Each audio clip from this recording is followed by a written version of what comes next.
السلام علیکم و رحمت الله و برکاته. تماشابینان عزیز و گرامی، خوش آمدید به برنامه روزانه فکر. در این برنامه ما بیشتر اه، فکر اندیشه های خودمان و فکر اندیشه اه، دیگران را میپرسیم که درباره یک موضوع چی گفتن میخواهند. به مهمانانی که به این برنامه دعوت میشوند به آنها شانس میدهیم که طوری یک چند دقیقه صحبت کنند و بعد از آن آنها را سوال باران میکنیم و میخواهیم میپرسیم که به سوال ما چه جواب دارند. دوستان عزیز، با یک مشکلی فنی مهمان امروزه ما حالا به استودیو وارد نشدند و امید داریم که هرچه زودتر کوشش میکنند، غیرت میکنند و به استودیو وارد میشوند. تا آمدنی ایشان ما صحبت را ادامه میدهیم و برنامه امروزه را آغاز کردن میگیریم. تماشابینان عزیز، بار دیگر سلام و درود به شما. بار دیگر امیدواری آن را میکنم که در خاندان یکایک شما تینجی، امانی، آسایشتگی هست. پریشان خاطری، پریشان حالی وجود ندارد و امید آن را میکنم که شما پیش از همه در فکر آن هستید که روزی شود که با اهل عائله خود، با پیوندان خود در سر یک دسترخوان بنشینید و این آرزوی، امیدی، هوسی هر یک تاجیک است که متاسفانه امروز ما این را از دست داده ایم. طولی چند سال پیش تاجیکان، تاجیکستانیان از هر گوشه و کنار دنیا برای تجلیل عید ماه شریف رمضان، تجلیل عید قربان به دیار خود، به دهه خود، به زادگاه خود برمیگشتند، به همان خانه که در آنجا همچون یک شهروند کامل حقوق و در آنجا ایام کودکی خود را سپری کرده بودند، هر کجای دنیا نباشند، در کجای باشند، به دهه خود، به زادگاه خود، به شهر خود، به همون خانه بچگی خود برمیگشتند و در آنجا عید رمضان و عید قربان را جشن می گرفتند. تماشابینان عزیز، امیدوارم که شما جشن عید قربان را با شکوه و با صلابت خاص جشن گرفته باشید و امیدوارم که خرسندی که در عید قربان کردید عین حال ادامه دارد و امید دارم که هر روزی شما عید باشد و با همین یک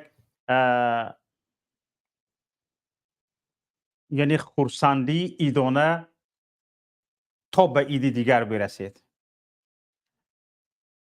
واقعا تماشابینان عزیز، حالا موضوع امروزه ما موضوع عید نیست، موضوع عید قربان نیست، لیکن فرصت نشد که در عید قربان با هم واخوریم. از همین فرصت مناسب استفاده برده تا آمدن مهمانم میخواهم شما را به عید قربان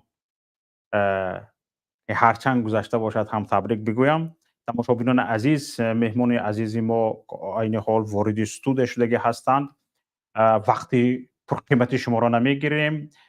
ما امروز در چند موضوع میخواهیم بحث کنیم و پیش از همه طبق پرینسیپی همین برنامه روزانه فکر ما به مهمان وقت میدهیم. از طول تا 15 دقیقه مهمان ما فکری اندیشه خودشان را درباره یک موضوع ذکر میکنند. بعد از آن ما به ایشان سوال میدهیم و تماشابینان عزیز، در من یک چند سوال های از جانب تماشابینان، از جانب استفاده برندگان پایگاه پیام تیوی به من آمده رسیدگی است که یک قسمش را انشالله امروز به مهمان گرامی خواهیم داد و سوال و جواب را از ایشان خواهیم گرفت.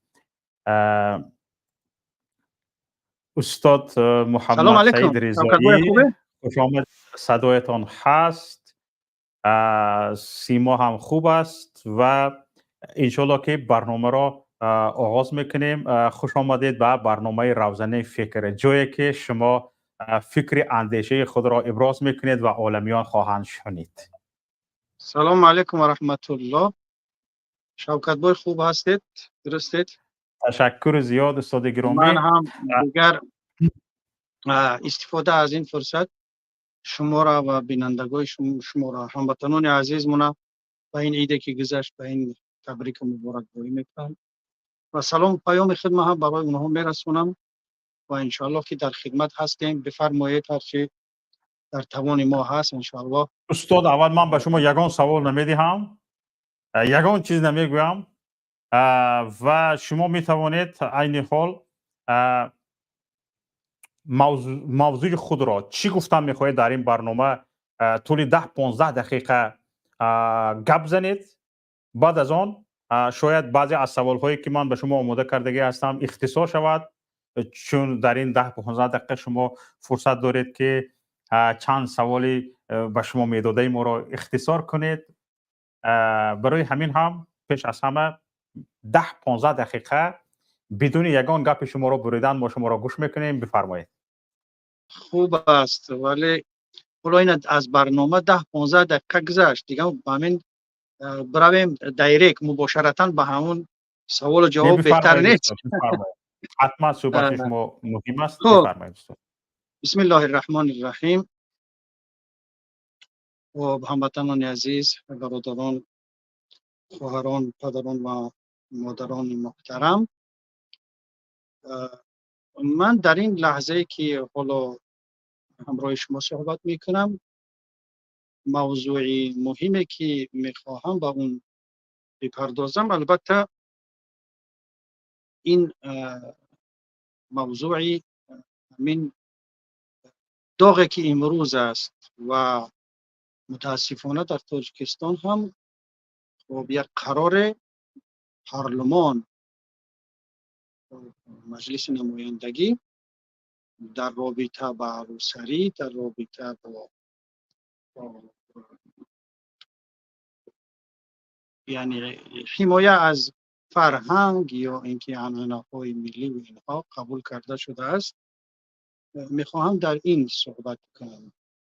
البته فراموش نکنن هموطنان موضوع که من یک دملا هستم، اگرچند که سیاسی هم باشم، با سیاست سر کار داشته باشم. حالا من از نقطه نظری عقیده، از نقطه نظری اعتقاد و باوری که دارم به اون دین یا که به اون خب آیینی که هست، از اون نقطه نظر صحبت میکنیم. خب دوستان ما فکر نکنن که اسلام تنها مسئله روسری دارد، مسئله ریش دارد. این گونه نیست، اما باید این گونه فکر کنن که یک حکومت مثل حکومت تاجیکستان که در واقع حکومتی ناعهده برا است، حکومتی هست که برای بهبودی کشور هیچ اقدامی ندارد، برای رشد ملی، برای رشد فکری، برای بهبودی اقتصاد، وضع زیست، امنیت، خب مشکلات مرزی، خب تأمین اهالی به کار، به تعلیم و تربیه، مؤسسه های پیشرفته تعلیمی. خب حالا پایانتر یا که مختصرتر یعنی خصوصی تر بکنیم، کشوری که بیش از 90% مسلمان هست اما یک دانشگاه عالی دینی یا اینکه اسلامی وجود نداشتنش، که این فرزندان این مردمی که نیاز به تعلیم و به سواد آموزی دینی دارند، این نیاز خودشون از کجا برآورده کنند؟ خب اینها را مانده، یعنی از دنبال بظاهر که کار هست یا اینکه بظاهر که ما در خب فکری حفظ فرهنگ و هویت و خب مقابله با تهاجم فرهنگی بیگانه، خب در این رابطه مقصد که اندیشه کنیم، یعنی بگوییم که یعنی همچون یک کشوری که باید در این قسمت اونها فکر کنند، در این قسمت برای مردم خدمت کنند، برای کشور خدمت کنند، برای ملت خدمت کنند، آوردن مسئله را با یک تعداد اکثریتی که مسلمان ها هستند بازی کردن با اعتقادات اونها و سرگردان کردن اونها سر کار گرفته ایستادن. باید که ما این مسئله رو از این نقطه نظر بکنیم. بنابر همین من میخواهم که در اینجا روشنی بیاندازم که اسلام یا اینکه دین اسلام شریعت مسلمانی تنها روسری ریش یا اینکه سر لباس ظاهری نیست، بلکه برای حمایت از خودش تحقیر شدنش یک کشوری که باید آن چیزهایی را که ذکر کردیم که وظیفه دار است که اونها را انجام بدهد، در برابر اونها مقصد که خود را نشان بدهد، خدمت به کشور و مردمش بکند، مردم را سرگردان کرده است، کشور را سرگردان کرده است، آورده است به همین مسئله های ظاهری، به همین مسئله های جزئی، به همین مسئله هایی که خب دیگر اینها هیچ جای برای بحث ندارند، هیچ جای برای اینکه مثلا یک کمیته به نام عنعنه و جشن و مراسم اینها تشکیل کرده شود تا که اونها ببینن که در دک مردم چی است، تا که اونها ببینن که مثلا یک حاجی حج رفت اومد چی کار را انجام بدهد، خب تا که ببینن که مثلا که چی شد چی نشد، خب در مسئله زیست زندگانی و خورد اینها را هم بچی به دلیل اینکه ما مثلا حمایه میکنیم از یا که برای رشد اقتصادی، برای پیشرفت مالی، پیشگیری از صرف و خرج ناجا و از اینها، یعنی با گور و با تولد شدن و با میراندن و با جشن‌هایی که در بسیاری از کشورها هر روزه این چیزها میشوند، این جشن‌ها و این کارها میشوند، اما اون قدر مشغول از کشور که حتی نمیدونن که در کجای اون کشور، در اون مملکت کی حج رفته است، کی از حج اومده است، کی خب حاج طلبان کرده است، کی توی عروسی کرده است، کی ریش مانده است، کی سر خب روسری دارد، کی ندارد. در این مسئله هیچ بحث و هیچ گفتگوزاری نیست. لیکن وقتی که کار نیست، نه برای پارلمان، نه برای وزارت ها، نه برای خب قسمت های خب اجرایی محلی، حکومت های محلی، هیچ کار و هیچ مسئولیتی برای پیشبردی خب رشد اقتصادی، رشد ملی، رشد اجتماعی، تربیت جوانان وجود ندارد، مشغول شدن با همین کارها و با همین چیزها است. خب بنابر همین گفتم که من این نقطه را از این مسئله را از نقطه نظر دینی میگویم. البته برادرها، دوستاهای ما، داملاها، کسانی که در از علوم شرعی با خبر هستند، البته بعضی داملاهایی که در ناخونک هستند که اونها هم با علیه شخصانی که خب آزاد هستند، اندیشه آزاد دارند، سخن ها گفتن، چی از این طرف چی از اون طرف خیلی نظرهای گفته شد و بیانات و خب اظهار عقیده ها شد، موضوع های مهمی را هم گفته شد. بنابر همین من میخوام در همین رابطه گپ زنم، در همین رابطه یک اشاره بکنم در این چند دقیقه که حالا برای ما داده.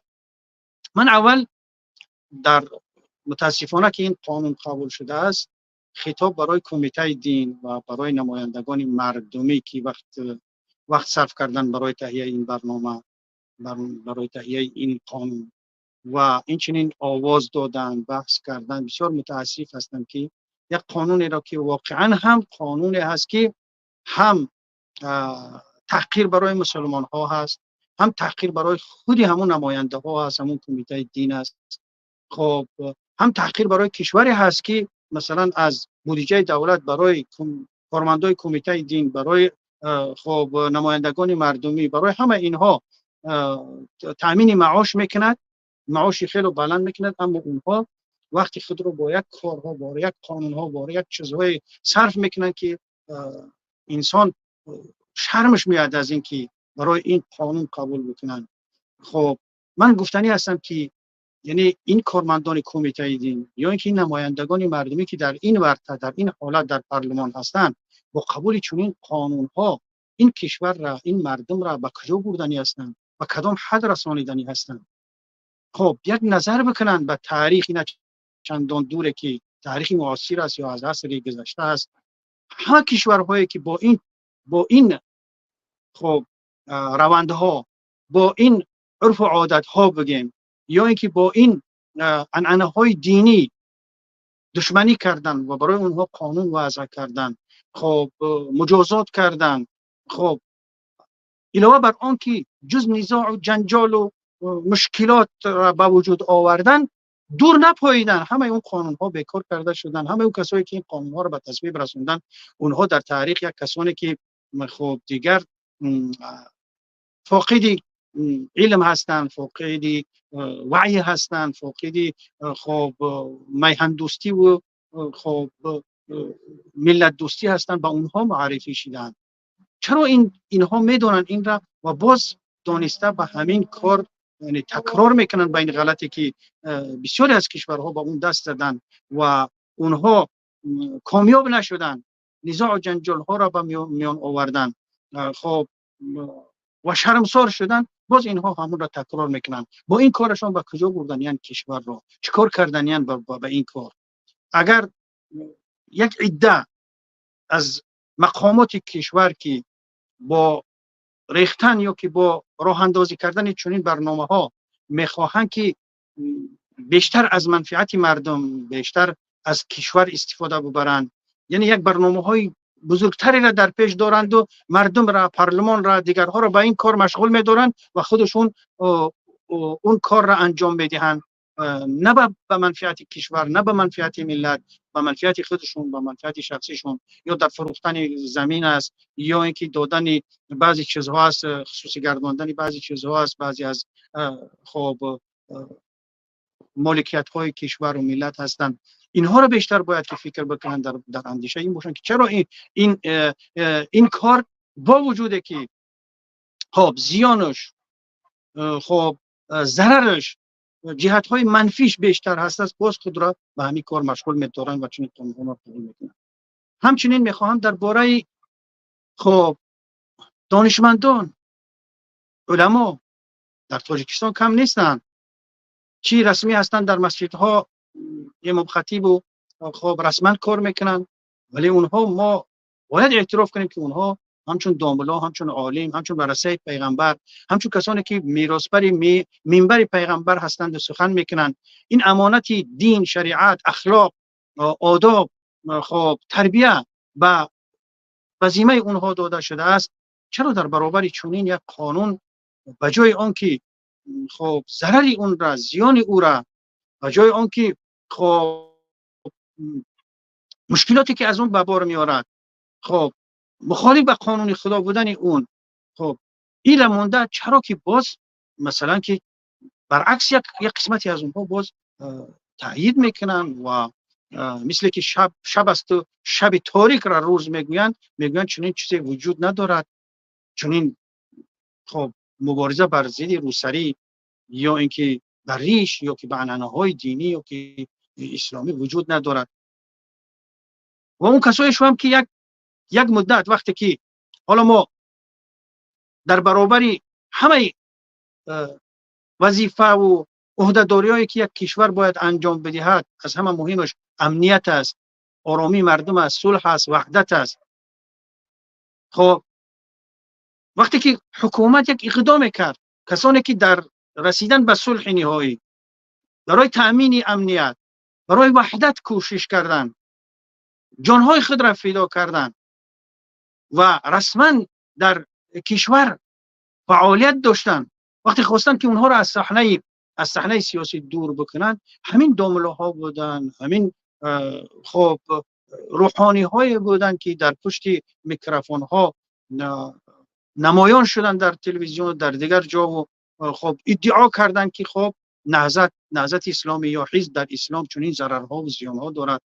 میلش اگر نهضت زیان داشته باشد، چند سال به نهضت در کشور هست اینا، اما خطر این به حجابی، حالا ما حجاب نمیگم، مثلا حجاب دیگر است، من این رو سری میگم، اون چیزی که در کشور ما پیشگیری از او را کرده است، خود سیاه نپوشید، خود سفید نپوشید، خود دیگر نکنید. وقتی که چنین یک کار شده است، در کجا هستند که اونها بگن که ای کسانی که این قانون را قبول میکنید، درست است که ما اگر برای پیشگیری از فرهنگی بگونم که باشیم، مبارزه به نام او مبارزه به اسلام، تیشه به عقیده مسلمان ها زدن، این زیان دارد. این به این گونه به این شکل نگیرید. این را کجا هستن اونها خود را مسئول نمیدونن. اونها فردا چی میگوین؟ بعد یک دهه دیگر یا که 2 دهه دیگر این سیاست این گونه نمیستد. اونها در پیش فرزندان خود، در پیش تاریخ، در پیش هموطنان خودشون چی جواب میتین؟ اگر اون کسی که در پارلمان شیشته است، اون کسی که در کمیته دین شیشته است، اون کسی که در کرسی اجرایی حکومت شیشته است، اونها برای خود دلیل دارن، میگن که ما خیلی نمیدونستیم، ما کارمند حکومتی بودیم، ما علم دینی شرعی نداشتیم. اما اینها چی میگوین؟ که اینها هم وارث پیغمبر بودن، هم از قرآن گپ میزنن، هم از سنت گپ میزنن، هم از مذهب گپ میزنن، اما با یک قانون الهی آشکار ضد میبروین.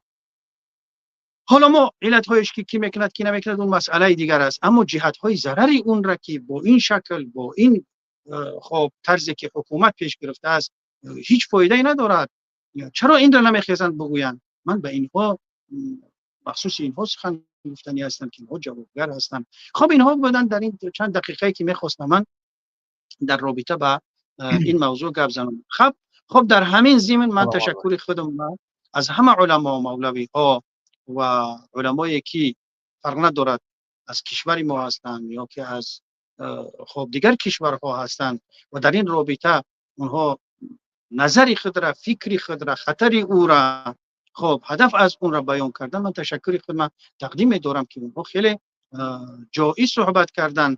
اونها کدامش برای نزاع، برای کدام خب جنجال یا که برای خب کدام فتنه یا که برای دیگر چیز نیست، بلکه این قبول چنین قانون این نزاع اندازی است. در کشوری که بیش از 90% مسلمان هستند، یک چنین قانون را قبول کردن در فکر یک سواد آموزی، یک دانشگاه عالی که با وسایل پیشرفته امروزه است برای دریافت کردن معلومات دینی نیست. مثلا اینها را خب اینها هستند فتنه، اینها هستند مسئله نزاع، اینها هستند مسئله مثلا که نوآرامی را انداختن در کشور. اینو بر همین من برای اونها تشکر میکنم که اونها جایی و صحبت ها و نظری خوبی را در این رابطه تقدیم داشتند. سلامت باشید. تشکر زیاد به شما. به قسمت دوم برنامه میگذاریم.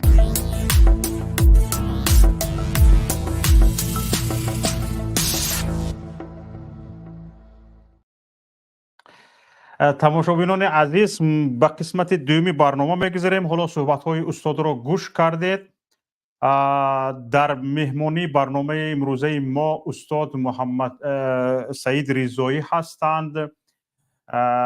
یکی از شخصانی هستند که افتخار شاگرد و همسنگر بودند با استاد سید عبدالله نیروی، با استاد محمد شریف همتزاده و امروز باشد در پهلوی رهبریت حزب همچون یک شخص روحانی هستند و بسیاری از مسائلی که در عموما حزب نهضت اسلامی تاجیکستان درباره دین می شود از ایشان پرسیده می شود و امروز ما هم کوشش میکنیم که بسیاری از مشکلات هایی که از بالای دین به میان آمده است از ایشان پرسیده باشیم.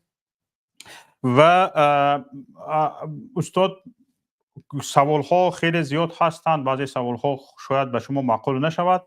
شما می توانید به سوالی که داده می شود و نمیخواهید جواب دهید بگویید که من نمیخوام جواب دادن، به سوال دیگر گذارید و ما سوال به جواب میموند به سوال دیگر میگذاریم و این اختیار شما است. بفرمایید. حالا سوال اولین این است که شما درباره علماها که در تاجیکستان بودن صحبت کردید و از آنها یک کمی ملایم تنقید کرده هم گذشتید. و سوال اولین است که همین شرایط که شما در تاجیکستان یعنی سطر و حجاب اسلامی لباس بیگانه دانسته شد و طبق قانون منع کرده شد و اگر شما به جای هر علمایی که در تاجیکستان هست در تاجیکستان میبودید چیکار میکردید؟ خب البته من همچون یک داملا که در این طول عمری که داشتم و حادثه هایی که به سر مسلمان ها در کشور ما آمد به واسطه، یعنی من اونها را احساس کردگی هستم، همچون نظریه نه عملا. من باید بگویم که برای علمای تاجیکستان واقعا هم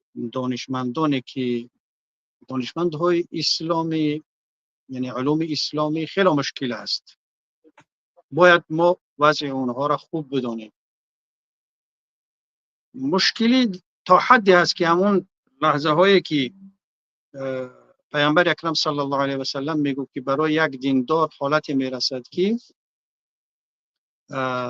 ایمانداریش یا دفاع از اسلام برای او، دفاع از عقیدش برای او مثل گرفتن یک جمره، یک لخچه است که در دستش میگیرش و طبیعتا اون لخچه که دیگر گل نیست یا که مثلا چیزی سرد و گوارا نیست، میسوزد. اما اگر پرتویش چی میشود؟ ایمانش است، او ایمان عقیدش است. و اگر بقپش میسوزد.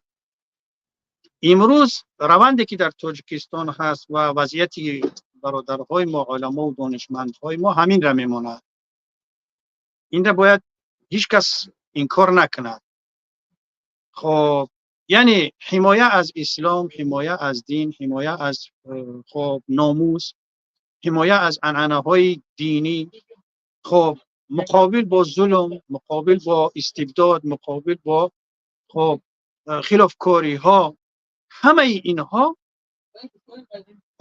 چیزهایی هستند که به جای آنکه اونها دستگیری شوند، هر کسی که به اینها اقدام بکند، اون نفر خب اون دنبلا اون عالم خب با خائن خب متهم می شود، خائن به کشور، خائن به وطن، خائن به نمیدونم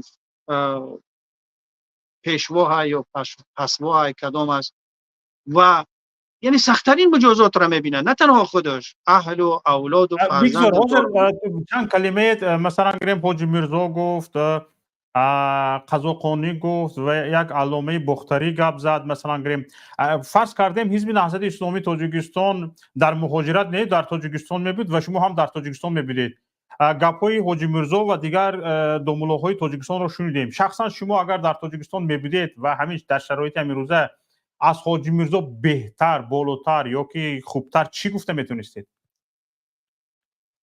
شوکت جان، من به این اشاره میکردم. حالا من وضع علما را گفتم. حالا که به صبرانه منتظر شدید که به این وضعیت خدمت بگم، صرف نظر یعنی من برادرهای دارم که در زندان هستند در تاجیکستان و گفتن این گپ شاید که یک برداشتی غلط باشد. بنابراین با احترام اونهایی که در زندان هستند، اگر اونها آزاد باشند در زندان نمی بودند، من یعنی خدا را شکر میکنم که در چنین حالت در همون کشور نیستم. یعنی وقتی که همین حالت مشکل آمده است، من در وطنم نیستم که نتونم از دینم، عقیدم دفاع بکنم، در اون حد باشم. و خب حالا من گفتم که داملاها و کشور ما برای چی در این وضع است؟ برای آنکه رهبریت حکومت تاجیکستان یک خودکامه های هستند، یک دیکتاتورهای هستند که همه چیز را در قدرت میبینند، در حفظ قدرت خودشون میبینند. هر چیزی را که اصلا طبیعت خودکامه ها دائم ترس است، حتی از فرزندای خودشون میترسن، از نزدیکای خودشون میترسن. خب هر چیزی را که خودشون گمان کنن که همین چیز برای قدرت اونها، برای وجود اونها زیان دارد، مسئله اعتقادی است، مسئله برای ملی است، برای کشور است، برای بهبودی است، هر چیزی که باشد اون را از سری راهشون میبردارن. خب بسیار خوب. حالا اینجا نگاه کنید استاد. بنابر همین من مطمئن هستم که خوب شد که من احترام برادرهامو که در زندان هستند، من برای اونها دیگر این کار برام گفتنش وزمین است. خوب است که من در بیرون هستم که اگر در اونجا میشیدم و چون این قانون میبرامد و من نمیتونستم که بر علیه او اقدام بکنم، حالا من چون شرایط داملایک در اونجا هستم، برای من بسیار وزمین تر میشید. این بهتر است که من در بیرون هستم از اینکه در اون داخل میشیدم و بعد نمیدونستم که چیکار بکنم، نمیتونستم مسئولیت ما چیکار انجام بدم. این هم دیگر برای من خیلی وزمین میشه. یعنی این وزنیه که به سرتون نبیاید اقلا هجرت میکردید همین خیلی؟ بله، برای من همین اشارم برای همین است که اکنون حاضر من همینجا حاضر بگم که برادرها را که وضعیت تو وزمین است و براید و هجرت بکنید، با برداشت دیگر چیز می شود، با مثلا خب دیگر فکرها رو بنا بر همین قرآن این را گفتگی است، خود قانون امروزه هستند، حتی حیواناتی که در هستند از پرنده ها و خزنده ها و اینها هجرت دارن. اونها مثلا شرط نیست که برای پرنده ها یک مسئله سیاسی باشد و یک مسئله مشکلات دیگر، همین سردی و همین تغییری باد و هوا و اینها برای اونها مشکلات هستند و اونها همون را در نظر گرفته این منطقه را ترک میکنن، میرن به یک منطقه دیگر. اینها وقتی که ما مشکلات اعتقادی داریم، مشکلات مالی داریم، مشکلاتی داریم که نمیتونیم خب از دین خودمون و از عقیده خودمون و از خدمتی که به کشور خوب انجام بدیم پیش راه اونها را گرفتن نمیتونیم، باید که هجرت کنیم دیگه. باید آشکارتر اگر خب دیگه او همون چیزی گفته بودم همین را دلالت میکرد، لیکن خب دیگر شما مجبور کردید. حالا این سوال رو من برای چی دادم؟ وقتی که حاجی میرزا و چند علمای دینی کشور وقتی گپ زدن، زیر بار تنقید استفاده برندگان شبکه‌های اجتماعی موندند و یک نفر از طرفداران حکومت تاجیکستان به من نوشت که اینقدر چی گپ میزنی؟ مثلا گریم وقتی که اذان را در تاجیکستان منع کرده شد، شما در همونجا بودید، چیکار کردید؟ من همین سوال رو از شما پرسیدنی هستم که ما چیکار کردیم وقتی اذان منع کرده شد؟ ما در تاجیکستان بودیم، چیکار کردیم؟ حزب نهضت اسلامی تاجیکستان چیکار کرد؟ خب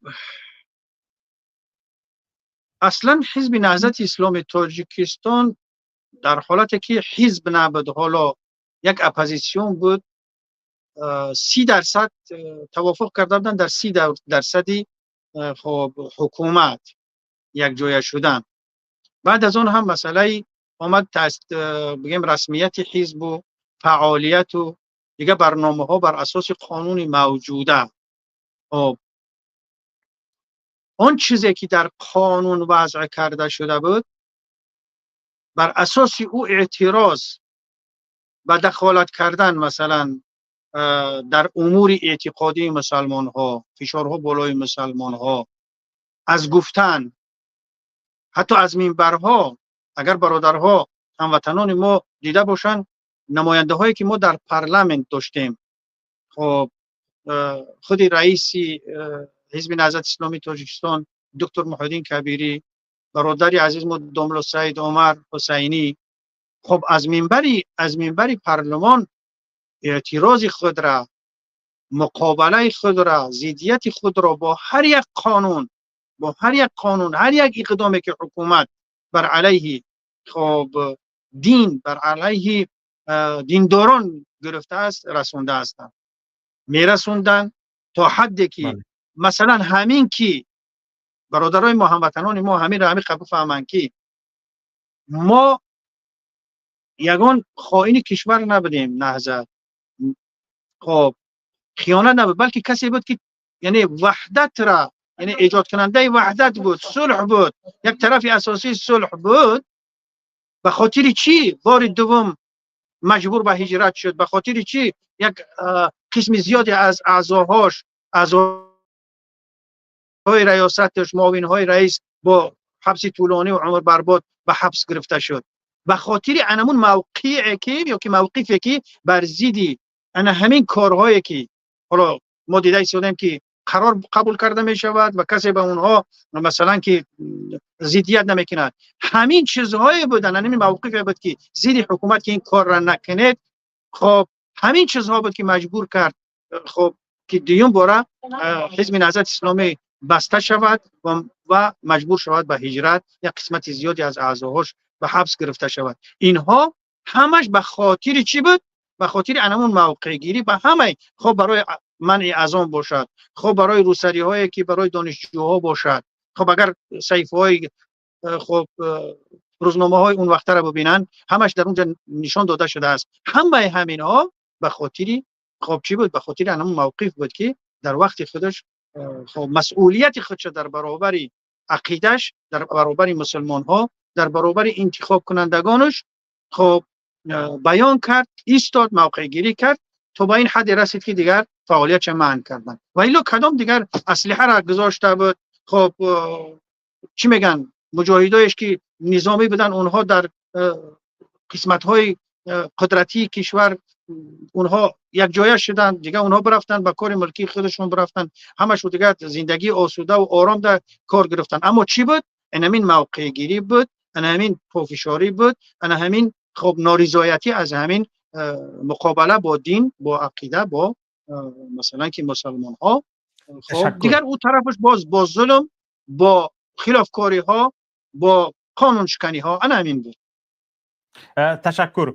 اینجا وقتی که همین قانون، یعنی تغییرات به قانون تنظیم عنعنه و جشن و مراسم ها از طرف پارلمان یعنی مجلس نمایندگان به امضا رسید و به مجلس ملی گسیلانیده شد، سر و صداها از خارج خیلی زیاد شدند و از افغانستان، از ترکیه، حتی در ترکیه یک هفته نماز جمعه خطبهش مخصوص تاجیکستان شد و همچنین انجمن علمای مسلمان اظهارات در وبسایت خود اظهارات نشر کردند، یعنی تمام دنیا واکنش کرد.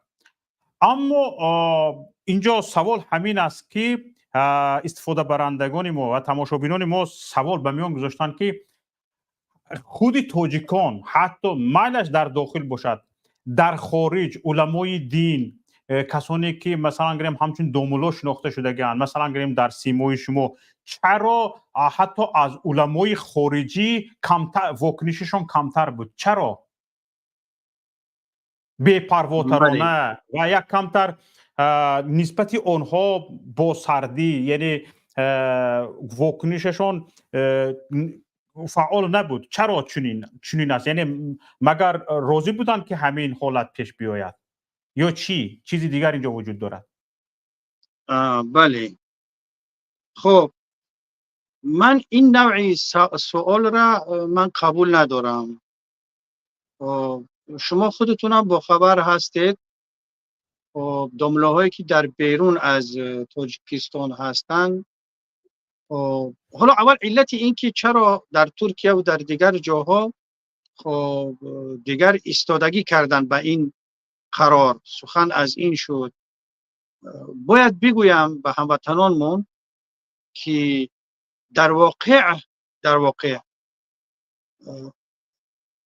آن اقدام و آن قانون هایی را که در تاجیکستان بر مقابل به عقیده مسلمان ها، اعتقاد مسلمان ها گرفته ایستاده اند، نه اینکه در تاجیکستان، نه اینکه ما و شما خطر اون را احساس کرده ایستادیم، بلکه در بیرون از او هم کسانی که از تاجیکستان نیستن اونها احساس کرده ایستادن که این چیزی خطرناک است.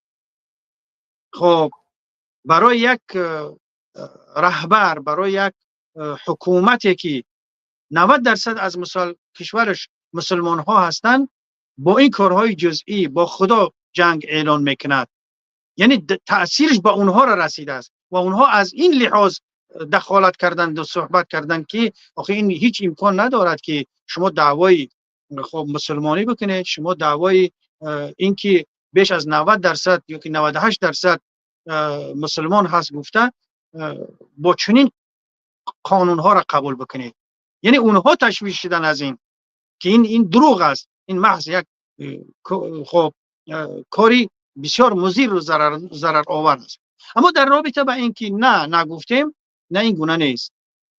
خب اگر برادرها هموطنان ما دیده باشند از خود سایت های رسمی که در نهضت هست، چند تایی هست، از اظهارات، از سخن، از گفتن، از مقابله نشان دادن در اونجا هست، از شخصای علاحیده که هستند، اونها که در سطح رسمی از شخصای علاحیده هستند، بسیار از نامه های هستند که برادرها میدونن که در نهضت هستند و موقعشون آشکار به این نشان دادن و برنامه ها کردن، برنامه های کوتاه مدت، دراز، اینها هستند.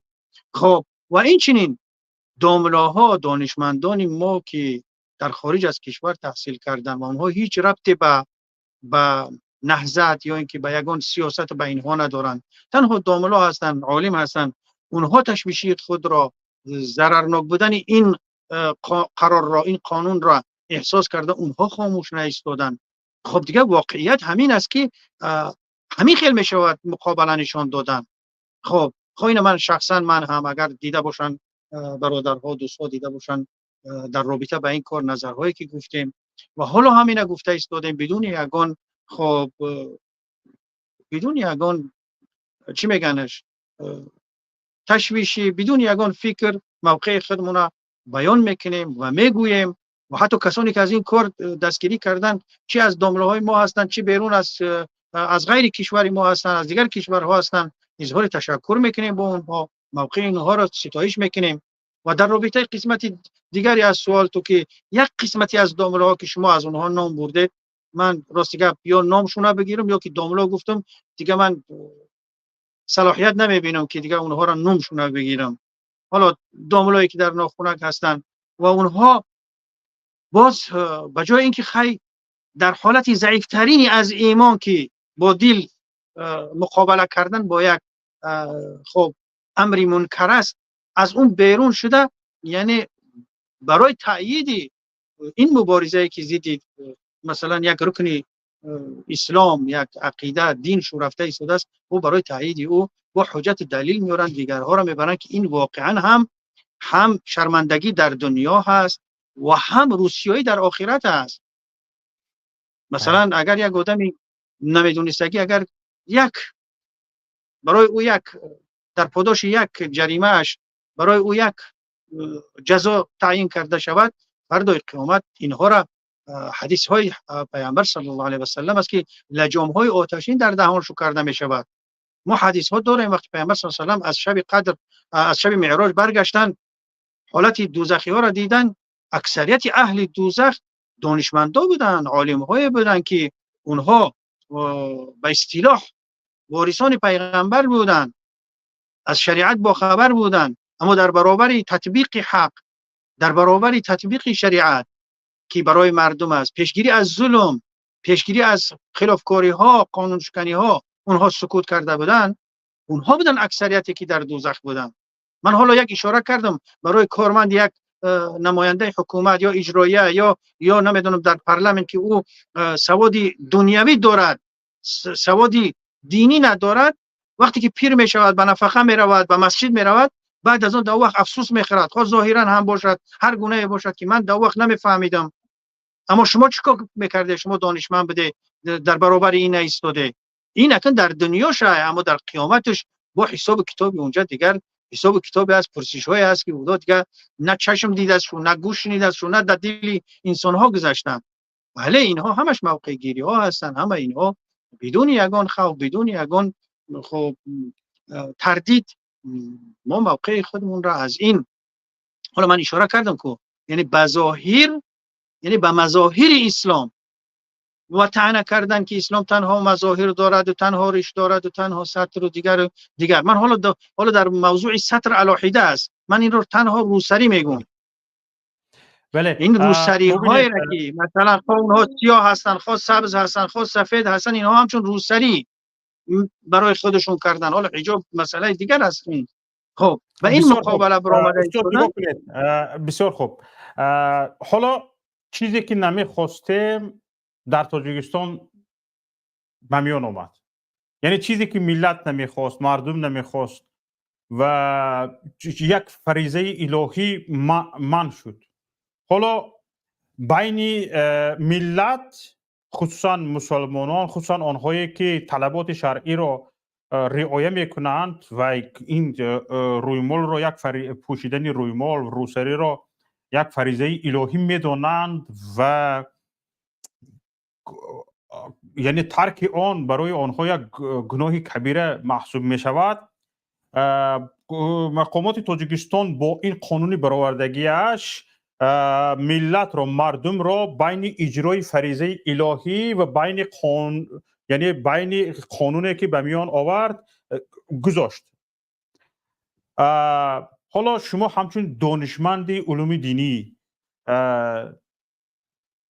در تاریخ، من پرسیدنی هستم که در تاریخ آیا چنین حادثه ها به میان آمده بود و در این حالت یعنی مسلمانان چی باید میکردند؟ و حالا اگر نه آمده باشد از روی گفته قرآن و شریعت در تاجیکستان مردم به این حالت آمده روبرو شده است، به نظر شما همچون دانشمند علوم دینی حالا کسانی که این فریضه الهی را رعایت میکنند چی باید کنند؟ خب از مسائل شرعی و فتوا در نسبت رعایت ستر، حجاب و منعه هایی که در اونجا وجود دارد شریعت سختگیری نکرده است. هیچ سختگیری وجود ندارد. هر قدری که امکانات هست بر اساس او کار گرفتن. مثلا خب دیگر اگر ما برای اون بحث کنیم، حالا ما مسئله ها را در این خب در این جهتی از این قرار بگیم خیلی با طولانی‌تر می شود. برای هموطنان و برای خواهرها و مادرها گفتنی هستم که شریعت مسئله سختگیری ندارد در این کار. خب دیگر طرز اجرایشی اون کار مثلا خود در کارخانه هست، خود در مکتب است، در دانشگاه هست. خب اونها خب اجازت این را دارن که مثلا ببین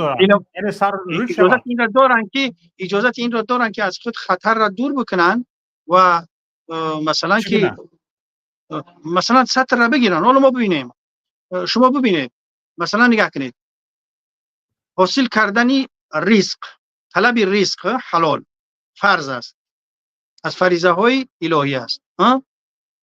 سواد آموزی فرض کفایه است. حالا در دانشگاه ها تخصص پیدا کردن این هم یک فرض است، حالا کفایه هم که باشد، یعنی کفایه برای همانه، یعنی مقداری از همون علم را آموختن.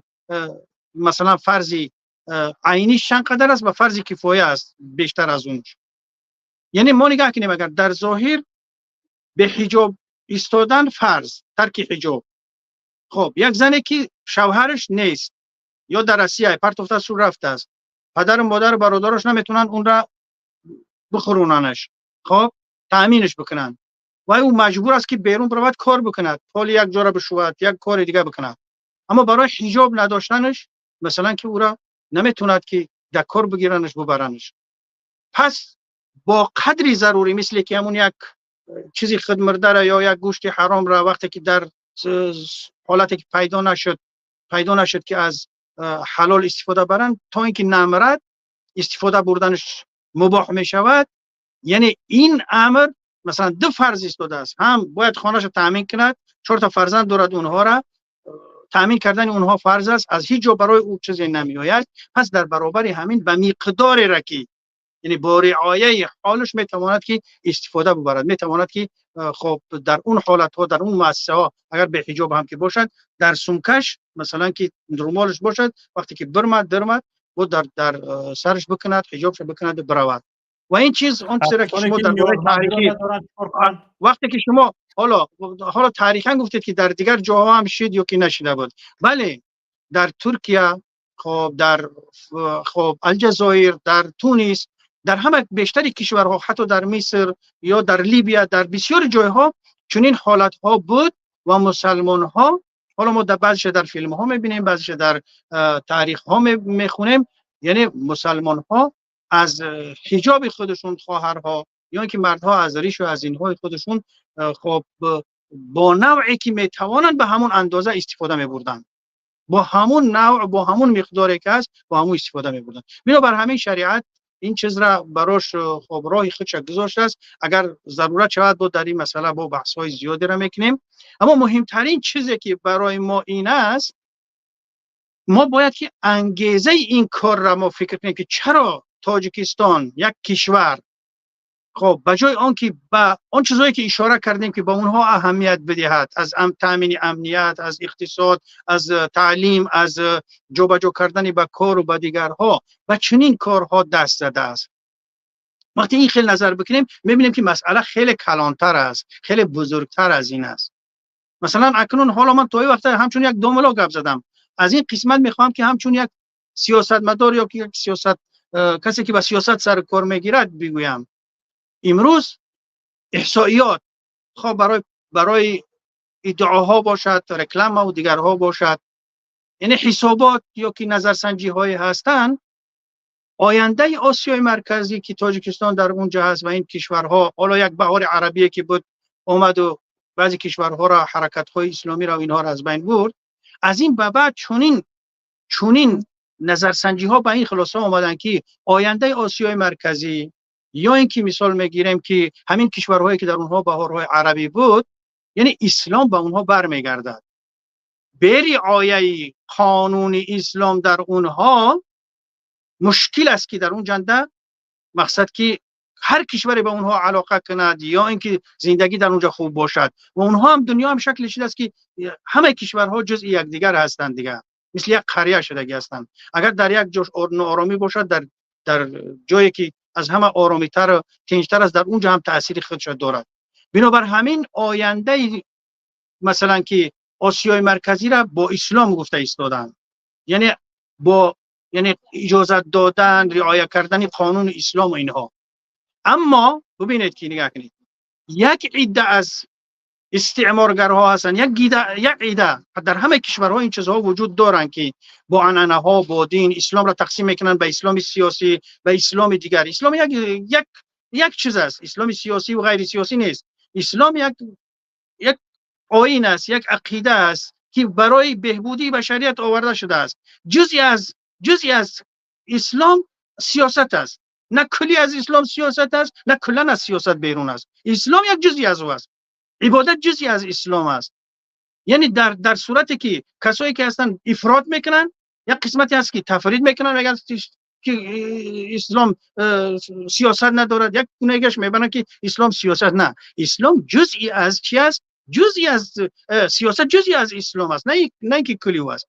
اما در همه کشورها چنین ها هستند، با چنین ادعاها مبارزه با اسلام و مسلمان ها را برده ایستادند و بعضی از اونها در انتخابات ها سر قدرت آمدگی هستند و اونها روابط خود را با مثل تاجیکستان، آسیای مرکزی که نظرسنجی ها نشان داده است که بری آیه اسلام مسلمان ها در اون جنده امنیت یا اینکه بهبودی نیست، باید که در آینده همین خیل باشند. شرط های معامله خود را با اون کشورها میگویند که با اسلام سیاسی شما زید ببرید، با مظاهر چی زید، نه این گونه که حال تاجیکستان مبارزه برده ایستاده است، یک گونه چیزهایی را میرسونند. اما سیاستمدارهای تاجیکستان برای آنکه در اینجا مقبول شوند، یعنی در این کشورهایی که حالا به اصطلاح پیشرفته هستند، دیگر هستند، آشکارا چیکار میکنن؟ آشکارا به اسلام، مظاهر اسلامی مبارزه میبرند. اما اگر ما ببینیم کشور همسایه را، میرزیایوف را ببینیم، وقتی که او میدوند و فکر دارد، مردم خود را دوست میدارد، کشور خودش را دوست میدارد، با همون اندازه همون اسلام را که مثلا در او هم سیاست هست، هم در او عبادت هست، هم مثلا مسلمان ها جزئی یک جزئی سیاسی کشور هستند و یک جزئی عبادی کشور هستند و یک جزئی اقتصادی کشور هستند، همه همین ها هستند. او چیکار میکند؟ میگوید که نه، من از اعتقادات مردم برای بهبودی کشورم استفاده میبرم. میخواست در عید حاجی ها را، در عید اینها را خودش مسلمان میگیرد و خودش با اونها مثلا که یک جا میگیرد. اما این تکراری غلط است، این تکراری غلط از حکومتدارهای ما هست که بجای آنکه خود را با مردم خودشون که بیشتر از 90% مسلمان هستند با اونها بگیرن و نشان بدهند که اسلام اون تروریست ها نیستن، اسلام اون چیزی نیست که به عالم خطر داشته باشد، اسلام این عبادت است، حج است، سیاست است، اقتصاد است، همه چیزها هستند، مردم ما مسلمان هستند، دیگر ما انمی خیل هستیم. بجای این خیل نشان بدهن، یعنی بجای سلام میگن کله میبرن کو اسلام را هم ترور میبرن، مظاهر اسلام را هم زید میبرن و مردم خودشون هم تروریست میبرن، هم در میدان ایرپورت ها، هم در جای کارها، هم در سفرها، هم در حج، هم میدان در تاجیک چی است میگن تاجیک امین گونه است. این از سیاست غلطی، از سیاست غلطی یک حکومتدارها. من یک بحث کوتاه داشتم، حالا به شما سوال دادم که در تاریخ حالا در کشورهای دیگر یک چنین مشکلات به پیش آمده بود. شما تونس رو ذکر کردید، الجزایر رو ذکر کردید، ترکیه رو ذکر کردید. با یک نفر من بحث کرده بود، گفت که مثلا گریم در کشورهایی که سطر حجاب رو منع کرده بودن یا اینکه ضدیت به اسلام بود و مبارزه ها ضد اسلامی بود، علماهای دین به همه جامعهشان، به جامعه کشورشان ده ها ادبیات های دینی نظریوی پیشنهاد کردگی هستند که مردم آنها مطالعه کرده به حیات سیاسی دوره خود شناس شدگی هستند با فهمش اسلامی، و این بود که آنها مبارزه خودشان را دوام دادند و در مبارزه علیه مثلا گریم حجاب و اینها آنها غلبه کردند. او به من سوال داد، راستی من به این سوال جواب نداشتم، حالا همین سوال رو از شما میپرسم، همین جواب شما به همین سوال جواب من خواهد بود. یعنی او از من پرسید که شما که مثلا گریم یک حزب اسلامی هستید و میخواهید در تاجیکستان جامعه اسلامی به میان بیاید، مثلا این مردم در طول این سالها به چندین مشکلات ها دچار شد، چی ادبیات نظریوی سیاسی اسلامی جوابگو به حیات معاصر مردم مسلمان تاجیکستان شما پیشنهاد کرده در این چند سال اخیر؟ سلامت باشید. حالا ببینیم، ادبیات ها درست است که خب این رو از خب نظر به منطقه، نظر به همون منتالیتت میگن یا اینکه عادت هایی که در اونجا رایج هست در یک کشور، از این نقطه بها بدهیم تا وقتی که حالا بشریت خط را، تالیف کتاب ها را، اینها را کشف نکرده بود، علم ها یا اینکه اون چیزی که امروز ادبیات شو میگیم با کدام راه ها به مردم نشان داده میشد، یعنی تعلیم داده میشد یا اینکه تأثیر رسان گردانده میشد. البته که با چی بود؟ با صوتی و با سمعی بود. مثلا در یک شهر که بسیار پیشرفته بود، مثلا تاریخ دان ها بودن، یک قسمتی بودن که فقط تاریخ، اونها نمی نوشتن اما داشتن همین چیز را. تا وقتی را که حالا خط و دیوان کردن و کتاب کردن کشف نشده بود. یک نفر ریاضی بود، یک نفر طبیب بود، یک نفر دیگر چیزها بود، یک اشاره‌هایی داشتن برای حفظ این چیزها، اما بیشتر به این واسطه مثلا که رسانیده میشد، خدمت کرده میشد برای مردم، سواد را، دانش را، خب راه ثواب و راه خطا را نشان داده میشد. منطقه تاجیکستان ما هم خب مخصوصا علمای دین مسئله کتابت همچون یک ادبیات تألیف کردن در همه جا اون قدر رایج نیست. ما داریم اگر از دوره پیش بگیریم، از کلاسیک هام و از نمله هایی که قبلا بودن، از مولوی ها و صاحبای فتوا و از کسانی که به فقه و به اینها، به حدیث و به اینها کار گرفتن، خیلی زیاد داریم.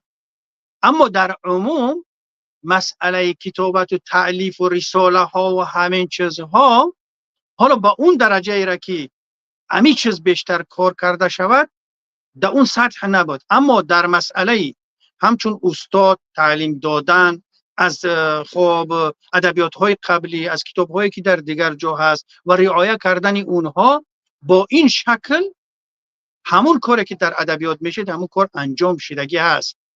مثلا حاضر ما بسیار اگر داملاهایی را که در تاجیکستان ببینیم، همه اونها از استادهایی هستند که در پیش اونها تعلیم گرفتن، خدا رحمتش کنه از دنیا گذشتن، از اونها علم را گرفتن، از اونها اخلاق را گرفتن، از اونها دعوت را گرفتن، اما تعلیف به صورت ادبیات تعلیفی نیست، به صورت چی است؟ نقلش به صورت نقل کردن و به صورت شنیدن و تطبیق کردن است. این هم یک راهی است، اگر چند که دیوانی هم یعنی مدون هم که نباشد، این چیز در تاجیکستان وجود دارد و از این راه خب خدمت زیادی را برای نشر دین، برای نشر آداب، برای نشر اخلاق، برای نشر خب اخلاق و دیگر اینها، این واسطه، اینم یک واسطه تعلیم و اینم یک واسطه استفاده بردن و خب دیگر به کار بردن و خدمت کردن است. این متاسفانه در تاجیکستان چنین چیزها کم است، اما ما میتونیم که با شمار بکنیم اینها را، از ادیب ها، از شاعرها، حتی از روحانیانی که هستند، مثلا از استاد نوری هستند در این باره، کتاب ها که بیشتری اونها با سیاست سر کار دارند، از استاد همت زاده هستند که در باره خب از مناقب حضرت امام اعظم شروع کرده. حالا من همین سوال رو دادنی بودم استاد.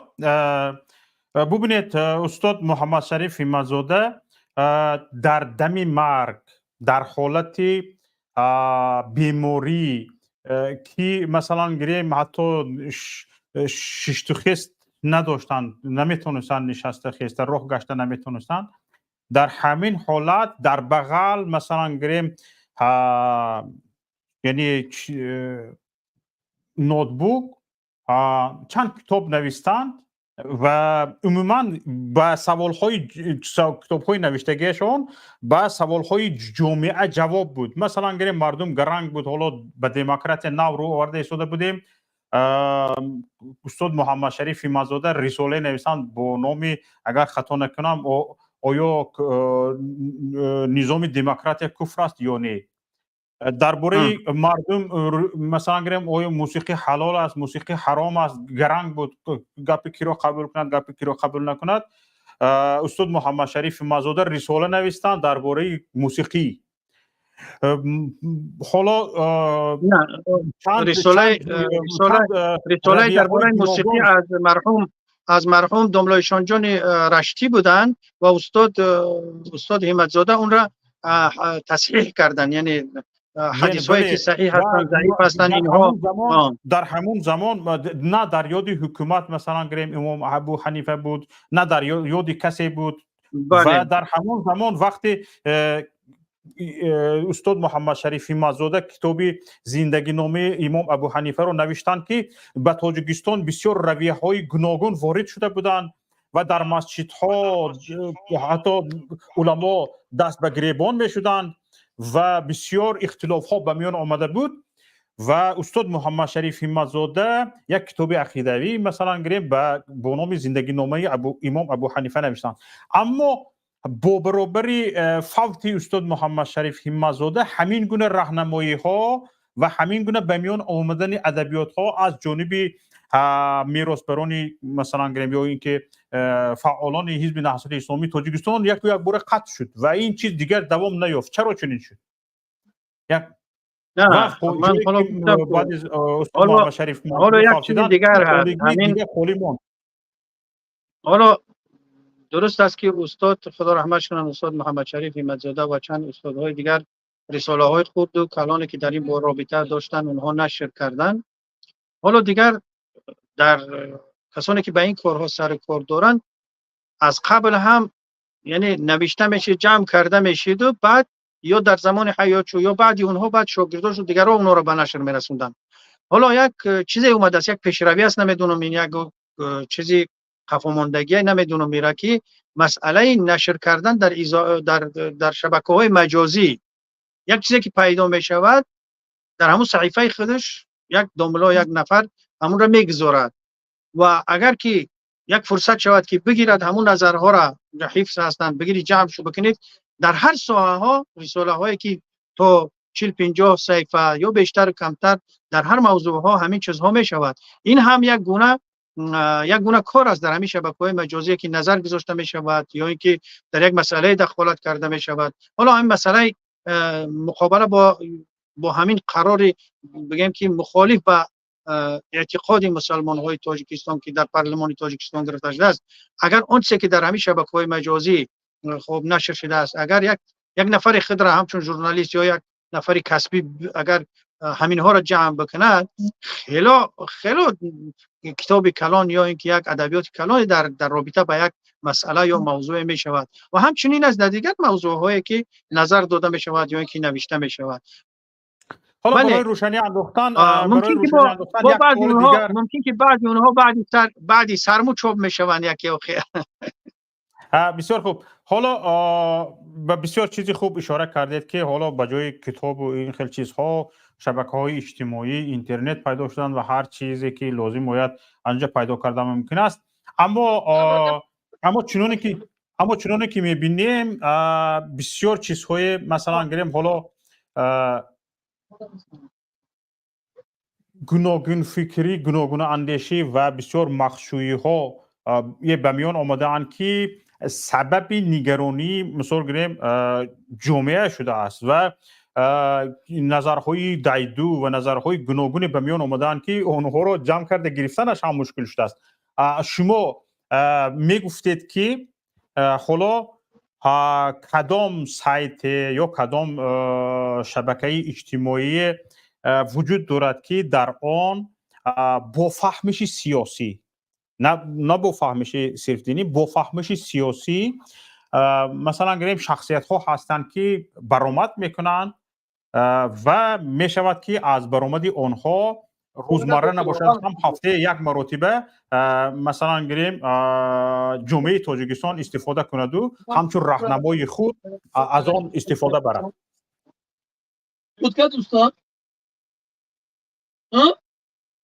خب حالا من توصیه که شما از من پرسیدید که کدام شبکه ها را توصیه بدهم برای اینکه با اونها مراجعت کرده شود یا که از اونها استفاده برده شود، منظور تو همین چیز است یا اینکه خب برحذر بدارم از اون قسمت شبکه هایی که اونها با افراط و با تفریط و با اینها مثلا که تشویق میکنن اینها را بگویم، یعنی برحذر بدارم. منظور تو همین چیز است؟ الټرناتیوی همون شبکه‌های اجتماعی که به تندگرایی دعوت میکنند و عموما به گمراه سازی مشغول هستند، گمراه کردن امت اسلام مشغول هستند.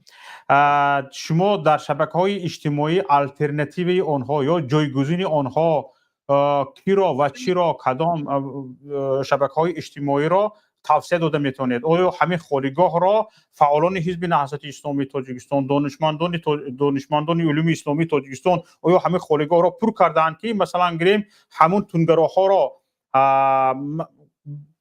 گوش نکنند و با نظر سیاسی یعنی با فهمش سیاسی راهنمای شخصانی هم دانشمند علوم اسلامی هم سیاستمدار هستند و از سیاست امروز با خبر هستند آنها را گوش کنند؟ آیا همین چیز همین جایگزین وجود دارد؟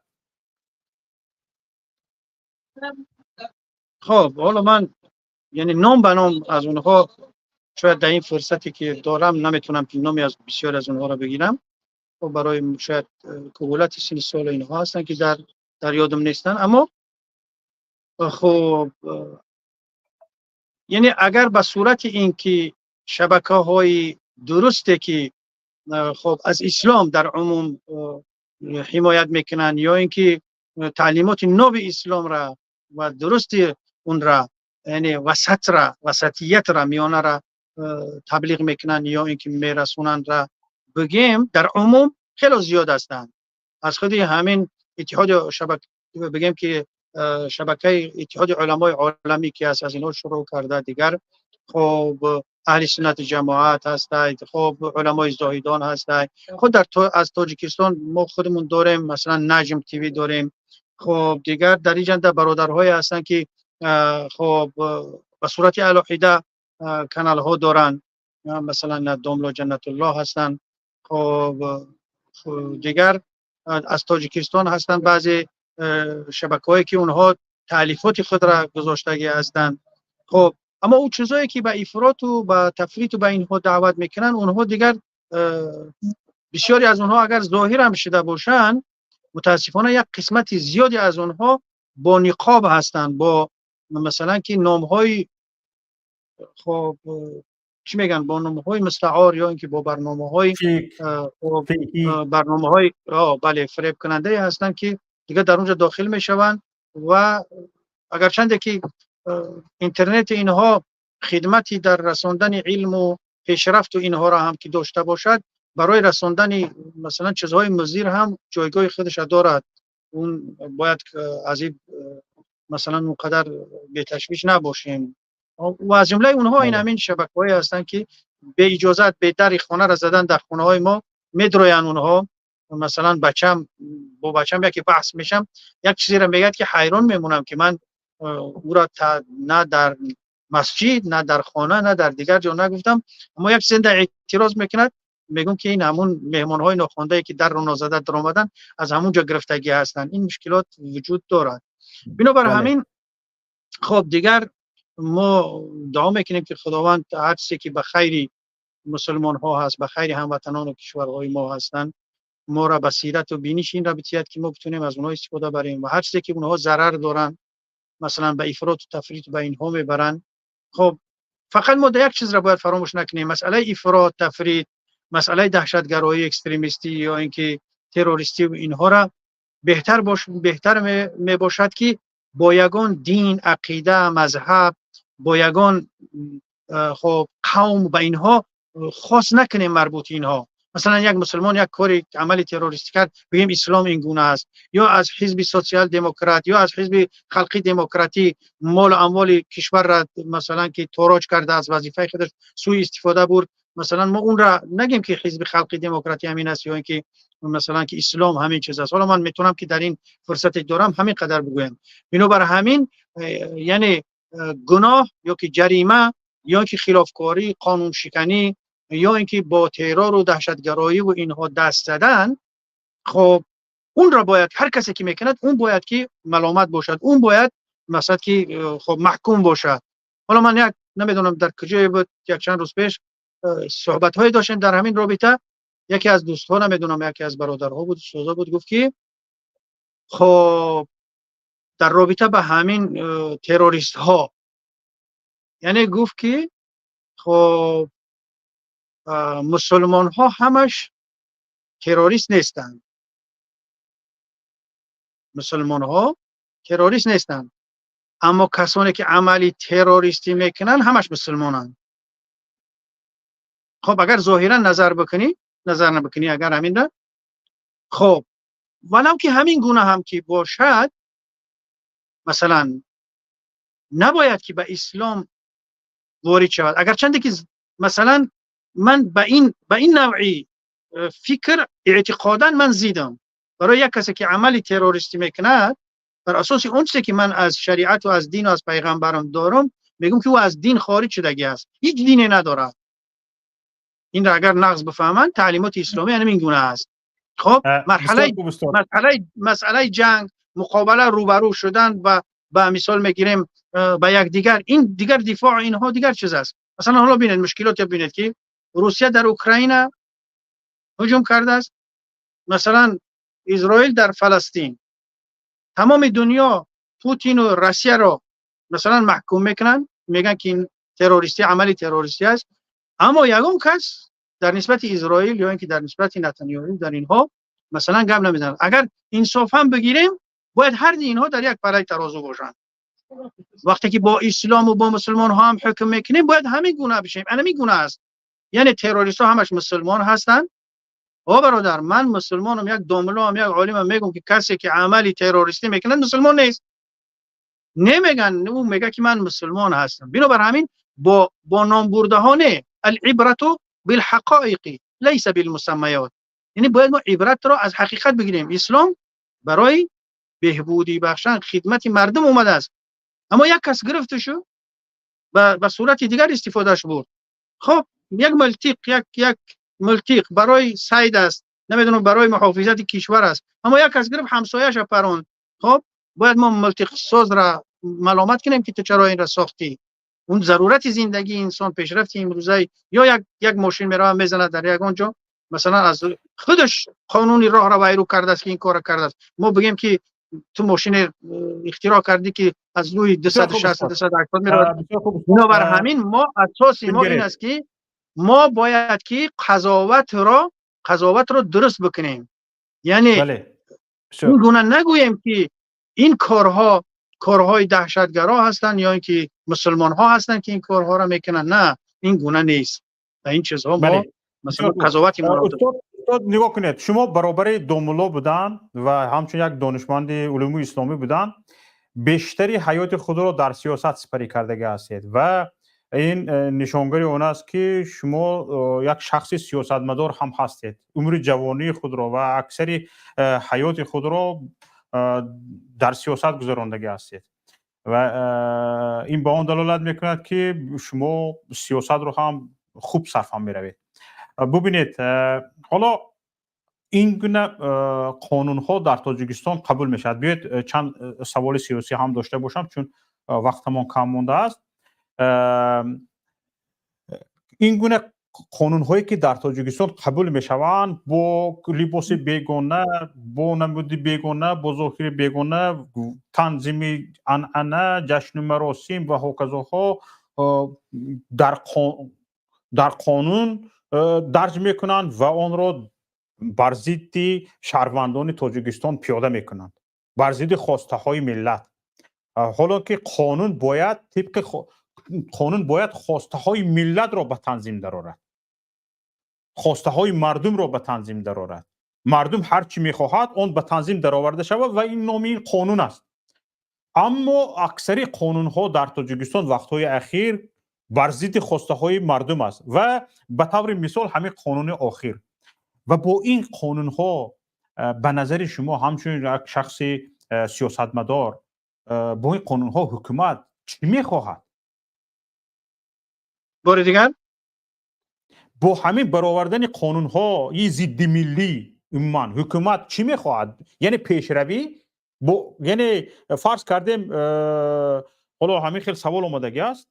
با اندیشه شما تغییر طرز لباس پوشی زنان به پیشرفت دولت و ملت مساعدت خواهد کرد؟ همین خیلی سوال اومدگی است. و یعنی هر یک قانون باید برای پیشرفت مساعدت کند، برای پیشرفت، برای ترقیات کشور مساعدت کند. اما فرض کردیم رویمال داشت یک نفر، روسری داشت، به پیشرفت ملت چه خلل میرسوند و به منع روسری یعنی حکومت چی میخواهد؟ به نظر شما برای چی به این کارها دست میزند حکومت تاجیکستان؟ من اگر متوجه باشید در رفت سخنم و در این باره هم در سیاست هم گفتم که دخالت کردم و مسئله میرزیایف و رحمانوف در موقع خودش یک چیزی گفتم اگر برادرها اون را گوش بکنن. و حالا در این واضح‌تر به این بگویم و در رابطه این که یک نفر با حجاب با روسری، خب من گفتم که در حجاب از حجاب گپ نمیزنم، حالا همچون روسری گپ میزنم این را. خب برای که مسئله حجاب باز حکم دیگر و باز چارچوبه دیگر دارد. خب چی منفعت دارد؟ آیا حجاب با حجاب بودن به حجاب بودن اینها مثلا که چی تأثیری در پیشرفت کشور یا قفامونی که مثلا که برنامه‌های حکومتی دارد؟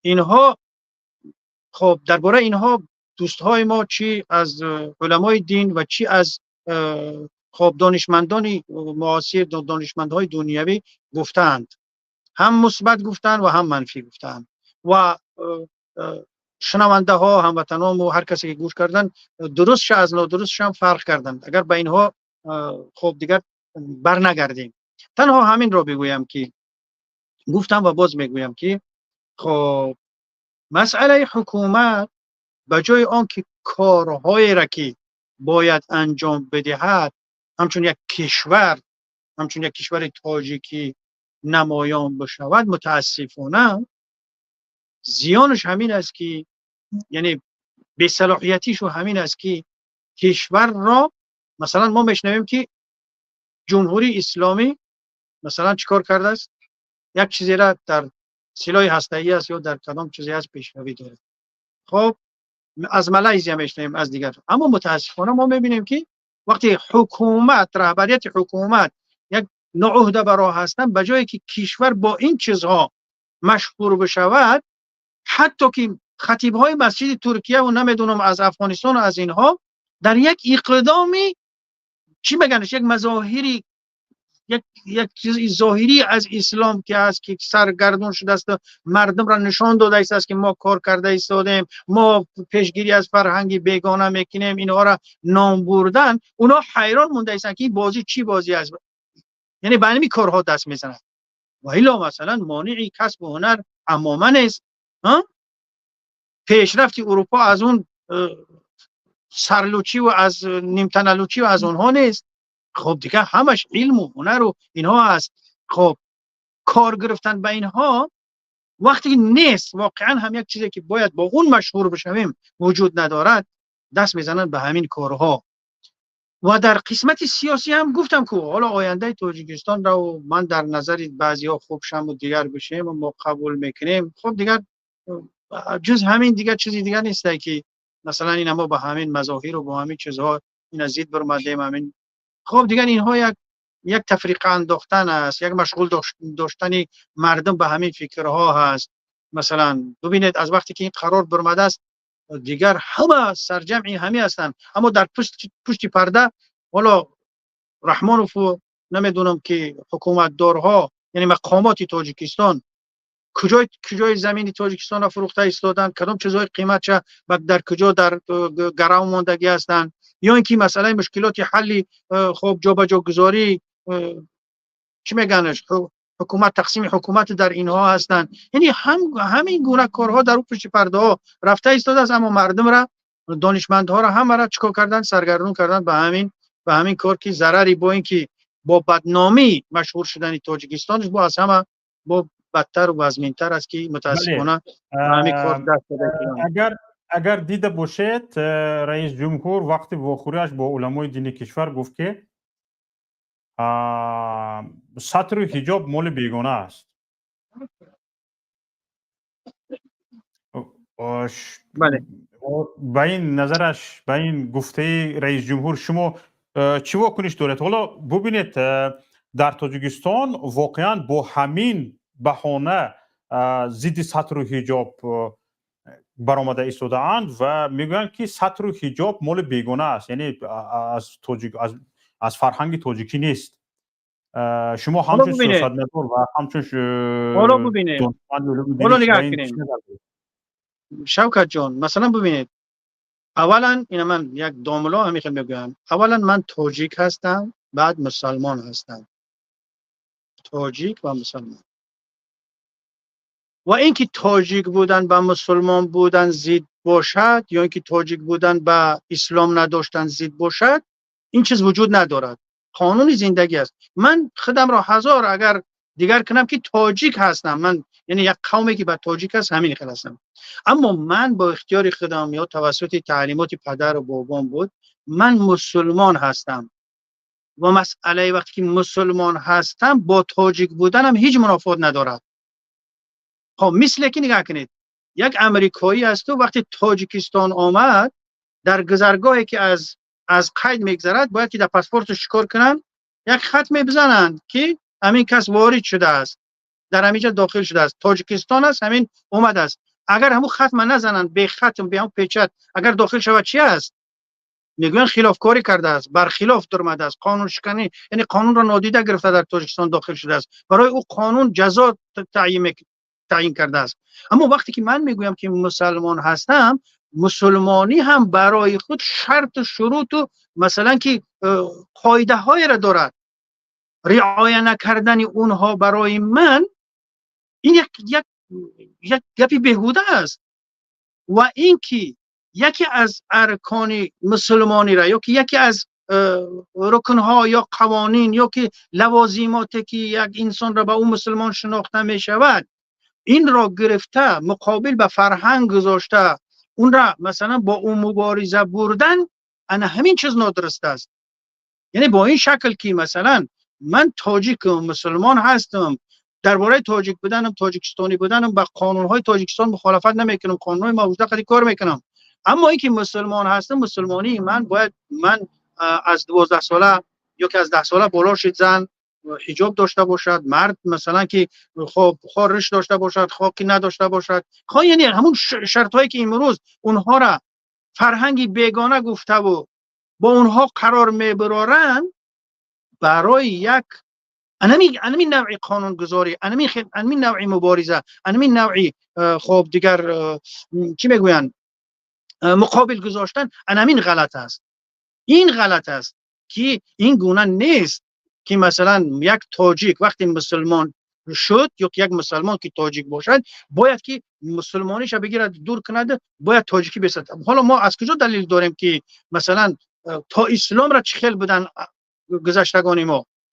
ها در اون وقت هم خیلی مشکلات وجود داشت یا نداشت؟ سوال نوبتی من جواب داده ایستادید. بیاید من همین سوال رو دیم یک باره گپتون رو پر کنید. با سوال نوبتی من خیلی نزدیک رفته، قریب که جواب داده ایستادید. سوال رو میدیم یک باره گپتون رو پر کنید.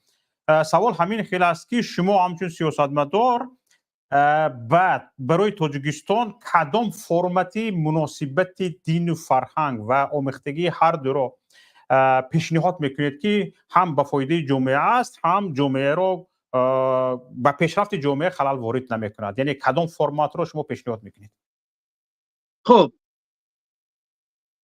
اینکه اختلاف نظر وجود دارد که مثلا در تاجیکستان نه یک حکومت دینی نمیتواند که داشته باشد، تاجیکستان باید که مثلا که قانون دنیوی داشته باشد، من به هر اینها مخالف هستم. یعنی من نظرم این نیست که تاجیکستان صرف باید یعنی با چی میگنش با مجبوری اسلام را برای مردم تحمیل کند. یعنی تحمیل بالای مسلمان ها، بالای یک فرد برای قبول کردن دین یا عقیده یا که روش، این یک چیزی است که اسلام هم این را نمیخواهد. قرآن آیات های زیاده دارد. خب لا اکراه فی الدین، قد تبین الرشد من الغی. مجبوری در دین نیست، راه راست از راه خب بعد از راه تاریک خودش آشکار است. خب من یا اینکه قانون دنیویه که امروز در تاجیکستان است که مثلا باید که دیندارها نباشند، دیگر نباشند، حزب‌های دینی نباشند، یعنی این هم خطر دارد. من طرفدار این نیستم. اگر واقعا خیلی متاسفانه دموکراتیا بعد این حادثه هایی که در فلسطین و در غزه و در اینها شد، نام دموکرات هم دیگر معلوم شد که یک ابزار دیگر نیست برای رسیدن به یک هدف، به همین حد را اومد است رسیده است. حالا خب اما وقتی که ما ادعا از دموکرات میگیم و دموکراتیا مثلا که تأمین حقوق همه هست، پس نمین چیزی را که نمین مردم اختیار کرده از در تاجیکستان عرف و عادت دارن، اسلام است، خب روسری دارن، خب یک گونه مثلا با زیب زینت میکننش، با رنگه میکننش، با دیگر میکنن، همین چیزی را که مردم خواسته ایستادن کرده ایستادن باید نمیره در چارچوبه قانون نمیره دموکراتیا گفته شود. یعنی وقتی که تو او را از حجاب میگیری، وقتی که تو او را مثلا مجبور میکنی که ریش نموند، وقتی که او را میگوی که تو روسری نداشته باشی، این همون قانون پایه دموکراتی را هم در خطر میارد. خب وقتی که تحمیل میکنی که دنیوی باید که این گونه باشد، باید مسلمان ها در سیاست نباشند، حزب سیاسی نداشته باشند، اینم یک افراطی دنیوی میشود.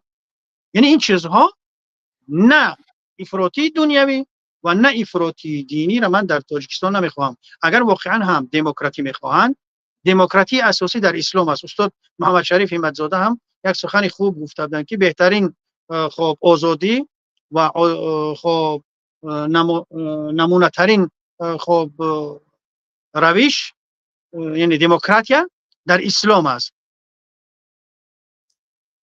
اگر اصولا نگاه بکنیم، اگر خب حالا در حالتهای جنگی و در حالتهای تهاجم و بعضی چیزهایی را که با مسائل اعتقادی زیان داشتن، اسلام اومد با اونها مثلا که مبارزه کرد و اونها را مقابله کرد، در غیر او در یگان کشور مسلمانی دیده نشده است که به اندازه که غیر مسلمان ها در اونجا آزاد از حقوق خودشون استفاده می بردن، برای اونها هیچ خوف و خطری نمی اومد، زندگی آرام و درست داشتن، در یگان جا در یگان کشور اسلامی دیده نشده است که به غیر مسلمان ها مثلا این گونه که دنیوی ها، البته حالا حال حاضر دنیوی های آسیای مرکزی یا اینکه تاجیکستان این قدری که بالای دیندارها تحقیر و قانونگذاری و دیگر میکنند، در هیچ عصر و زمان غیر دین ها در کشورهای مسلمانی، یعنی حتی همین طالب ها را هم اگر حاضر ما در نظر بگیریم، اگر طالب ها را هم اگر ما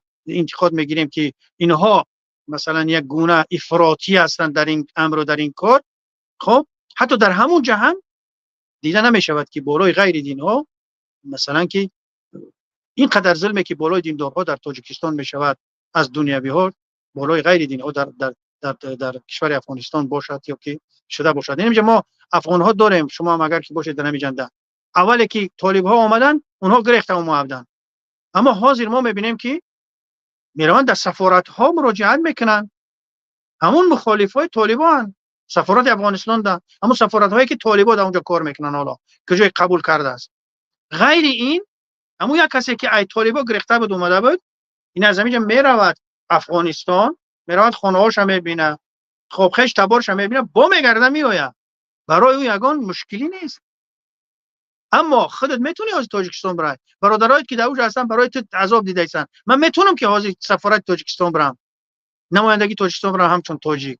پس ببینید که یک دیکتاتوری که ما میگیم یا که یک افراطی میگیم طالبا است، چگونه معامله میکند با غیری، یعنی شهروندای خودش که غیری بگیم که در فکری خودشان یا که در نظریه خودشان، با اونها چه رفتار میکند، و دنیویایی که امروز از دموکراسی و از دیگر چیز از آزادی اونها خب دیگر لاف میزنن، با یک مخالفین خودشون چگونه رفتار میکنن. پس این همیشه فرق است که دیگر چگونه کشور ما در تاجیکستان میخواهیم. ما از اول اگر آیین نامه و برنامه اولی که در دوره بگیم که حالا شوروی بود برای حزب نهضت اسلامی تاجیکستان و تصویب رسم نگاه کرده شود، در همونجا بند نمیدونم در بندی خب پنجم است یا اینکه پنجم است یا هفتم است یا نهم است یا هشتم است، خب 11 هست نمیدونم، در همونجا در مسئله این که دو چیز اومدگی است. مسئله دیوم در امیری حزب نهضت اسلامی تاجیکستان به هیچ وجه امیری همه مسلمان ها شماریده نمی شود و خب نهضت اسلامی تاجیکستان هم با غیر مشروعه، با راه زور، با راه مجبوری اسلام را برای مثلا که یگان فرد، برای یگان خب شهروند در تاجیکستان تحمیل نمی کند. خب حالا من مضمون اونها را گفتم، اما در اونجا بند بود که یعنی واضحا همین چیزها را تایید میکرد که همون چیزی را که پیامبر صلی الله علیه و سلم حتی در صلح حدیبیه، حالا ببینید یعنی این چیزها گرفته شده از اونجا، وقتی که یکی از بندهایی که بین قریشی ها، بین مشرک های قریش و مدینه پیغمبر صلی الله علیه و بین مسلمان ها بود، همین بود که نگاه کنید یک نفری که یک مسلمانی که دین خود را ترک کرده برفت طرف مشرک ها، خب او برگردانده نمی شود، او را به مدینه برگردانده نمی شود. بله. و یک نفری که از قریش مشرک ها اسلام را قبول کرد و مدینه رفت، او را برمیگردونن. ظاهرا ببینید که خب چرا بعضی صحابه هم گفتن که چرا که مثلا که یک کس اسلام میاره ما با او را میتیم، یا برادری ما که او صبره ما او را با نمی آورده دستیم. پیغمبر اکرم صلی الله علیه و سلم گفت که نه، اسلام در تحمیل نیست، او کسی که اختیار کرد به اختیار خودش او رفت دیگه برادر شما نیست، او از همونا است، باید برود. اما این کسی که شما را قبول کرده است در حالتی که در اونجا مشکل بود با شما بود، حالا ما از اینجا رایش هم کنیم و عقیده و دینش از دست نمیدهد، دیگه برای او ظلم نمیشود. بنابر همین هم مثلا من اون چیزی را میگم که در آیین نامه نهضت از اولی تاسیسش آمده بود که با راه زوری، با راه تحمیل اسلام را در کشور تطبیق کردنی نیست یا که سر قدرت آمدن اسلام را تطبیق کردنی نیست نهضت اسلامی. امین بندی خب قراردادی که پیغمبر اکرم صلی الله علیه و در صلح حدیبیه کردن اشاره به همین بود. یعنی ما میخوایم که کشور مسلمانی باشد. یعنی اسلام یک قانونی هست که برای همه نیازهای مردم خب راه حل ها گذاشته است. قانونش بهترین قانون است. ما میخوایم که از روی او به خدمت به مردم و به کشور خدمت بکنیم. ما این را میخوایم، اما تحمیل نمیکنیم که مجبوراً باید که همین را انتخاب بکنند. بسیار خوب. حالا وقتی این بنابر همین یک اگر کشوری حالا دموکراتی میگن، وقتی امضا کرد ما امید داشتیم که این قانون در مجلس ملی شاید به امضا نرسد، چون به واکنش جدی مبدل شد و در زیر ملامت عالمیان قرار گرفتیم و حالا پرزیدنت امضا نکرده است، اما در عمل علیه پیاده شده است. در کوچه ها، خیابان ها بازداشت، روسریت رو بکش و تو جریمه می شود. حالا تو به پرزیدنت نرسیده است و اگر رسیده باشد هم حالا به امضا نرسیده است و به امضا رسیده باشد هم اعلان نشده است، در رسانه ها حالا نشر نشده است. یعنی شما همچون یک شهروند تاجیکستان، همچون یک سیاستمدار و همچون عالم دین، این سوال آخرین من است به رئیس جمهوری تاجیکستان که حالا یعنی همین تقدیری همین مسئله یعنی در همین زیر قلم او، در نوک قلم او است، چی مراجعت دارید؟ این سوال آخرین است.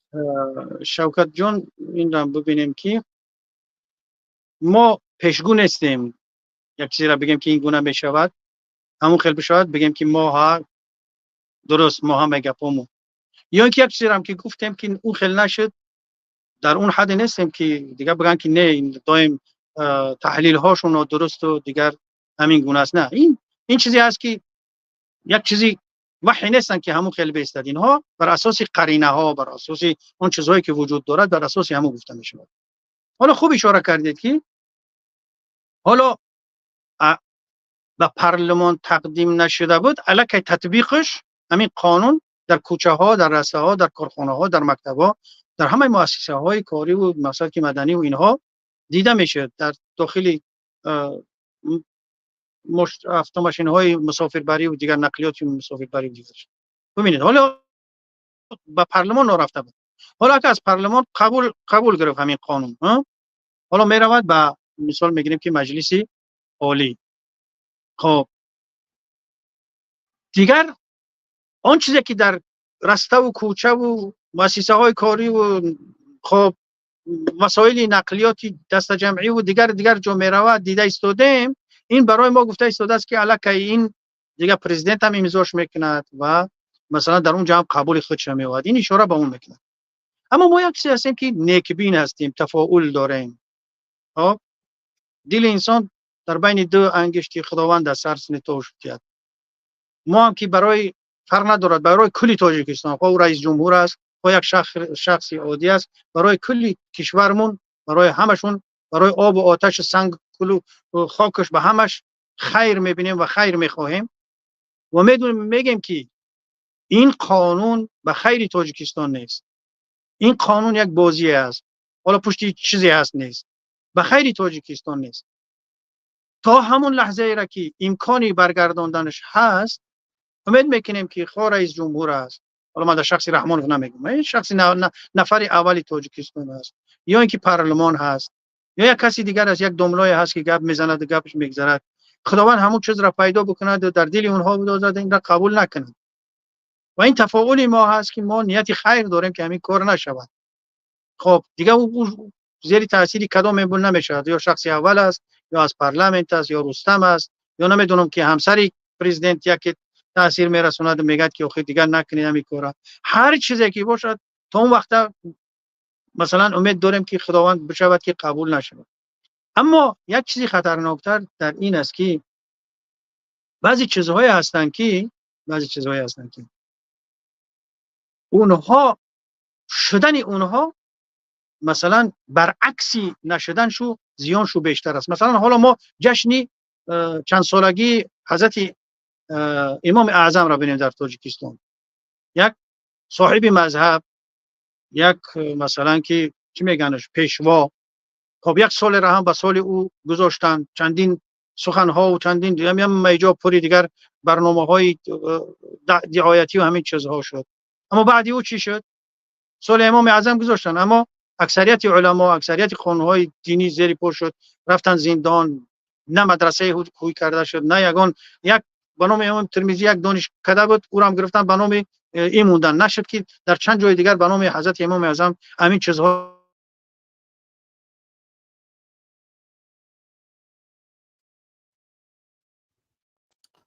خط شد. خب مؤسسه های تعلیمی را هوی کنن، یا اینکه یگان کاری را بکنن، یا گون صنف خانه ها را بکنن، یا از گفته های گوهربار اون حضرت کار بکنن. برعکس یعنی حبس و زندان و گرفتن و تعقیب کردن و همین ها بیشتر شد. خب همین هم حالا ما فکر میکنیم که این کار را گرفتن امکان دارد که در قبول کردن اونها چهره ظاهری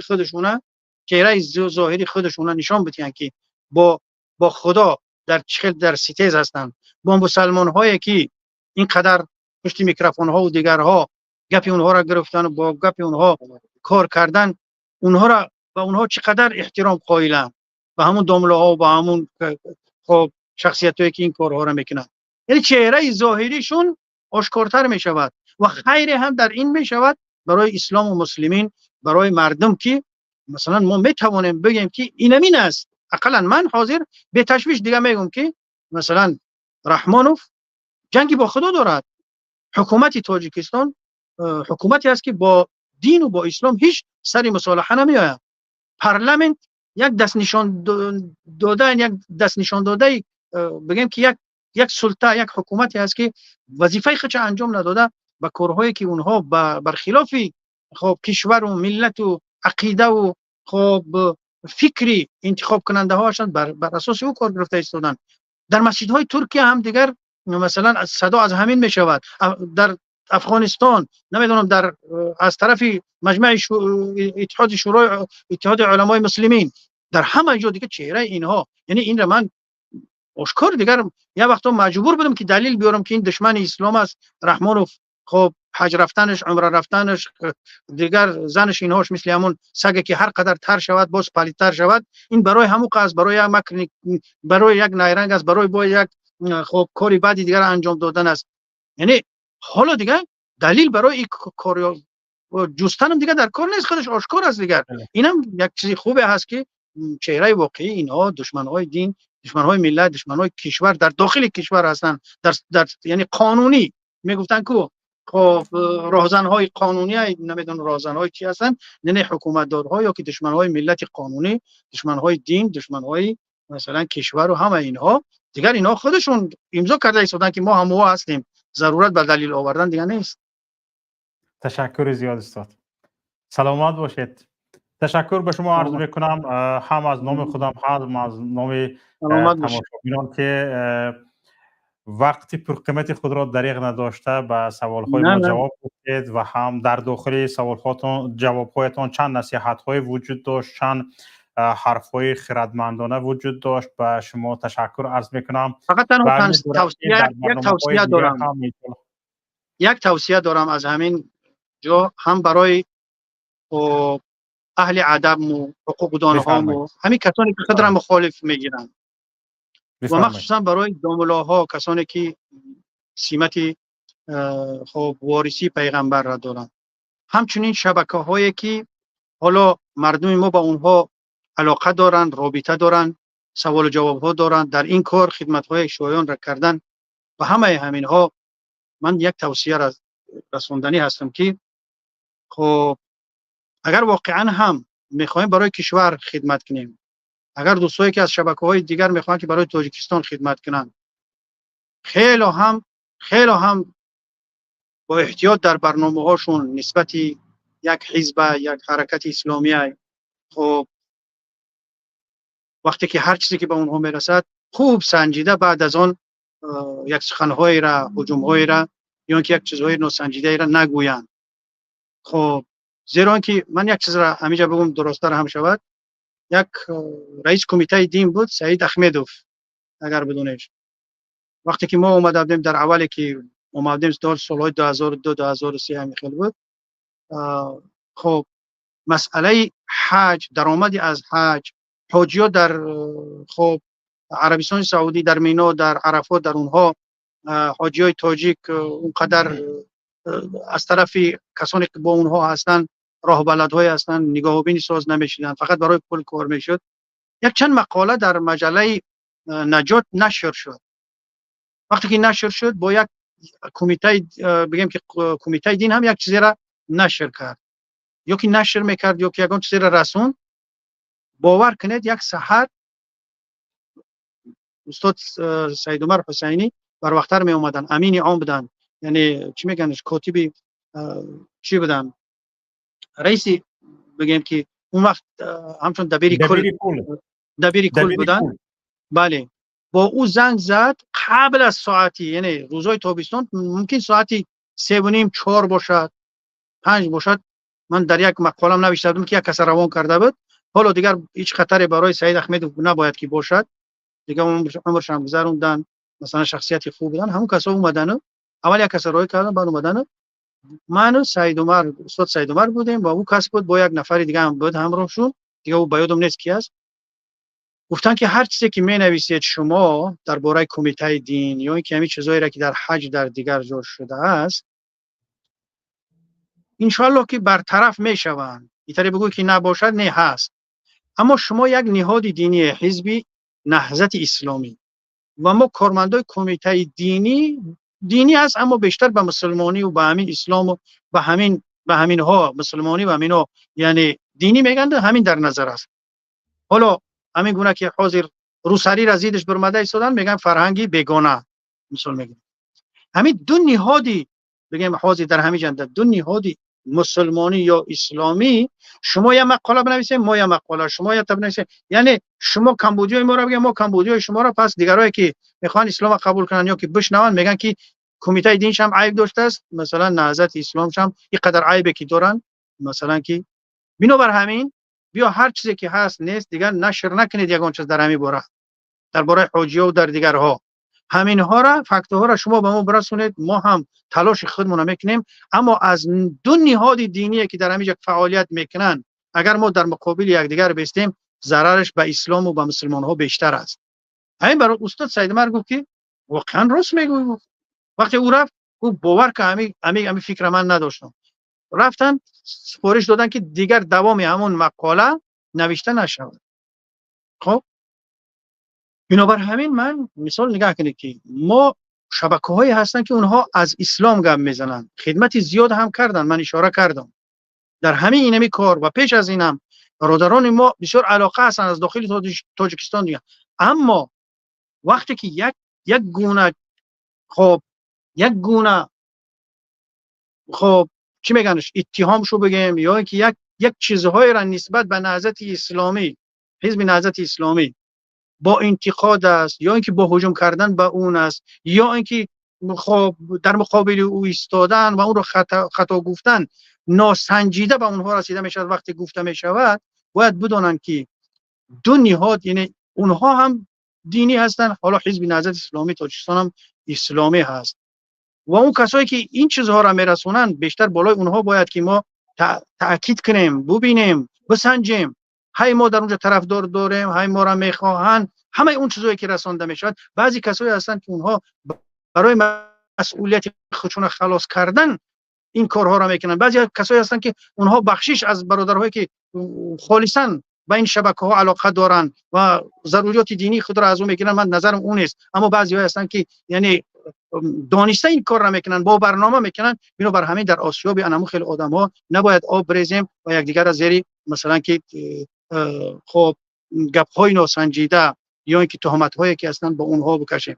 و این چنین برادرهامون داملاهایی که امروز خود را نشان دادن در برابر این قانونی مثلا خلاف دین، عقیده، خب تحقیر به مسلمانی، بگیم که بیش از 90% مسلمانی تاجیکستان ایستادگی کردن، برای اونها دعوت میکنم که پراکنده لشکر نه آید به کار.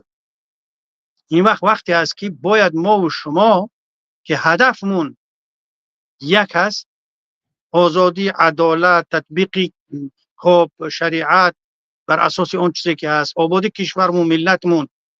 ما هم نهضت اسلامی تاجیکستان، شما هم یک دانش آموز یا اینکه خارج شده از یک دانشگاه اسلامی و هدف خدمتی به اسلام هست، نه وقتی آن است که دیگر ما باید نه اینکه در نهضت باشیم، باید یک تنسیق، یک علاقه مشترک داشته باشیم که در همین خیل موضوع هایی که هجوم به اسلام و مسلمین می شود نه تنها بلکه با یک مشت، با یک قوت بتوانیم که ایستادگی کنیم، بتوانیم که در برابر حق بیستیم. این خیلی کس ها حتی در داخل تاجیکستان هستن، از اونها هم مثلا که خواهش میکنم که با رعایت سلامتی خودشون ما وضعیت اونها را درک میکنیم، واقعا هم برای تطبیق شریعت، برای اون چیزی که برخلاف عقیده و ایمان و خب ارزش های اسلامی ما هستند خاموش نباشند، ولو که با ترک کشور هم که باشند باید که خود را نشون بدین وقتی آن است که باید یک جایه پیش این راه ها را گرفته شود. سلامت باشید. زنده باشید. تشکر زیاد. سلامت باشید. متشکرم و از نام تمام تماشابینان نیز به شما تشکر عرض میکنم. زنده باشید. سلامت باشید. تشکر زیاد. سلامت باشید. زنده باشید.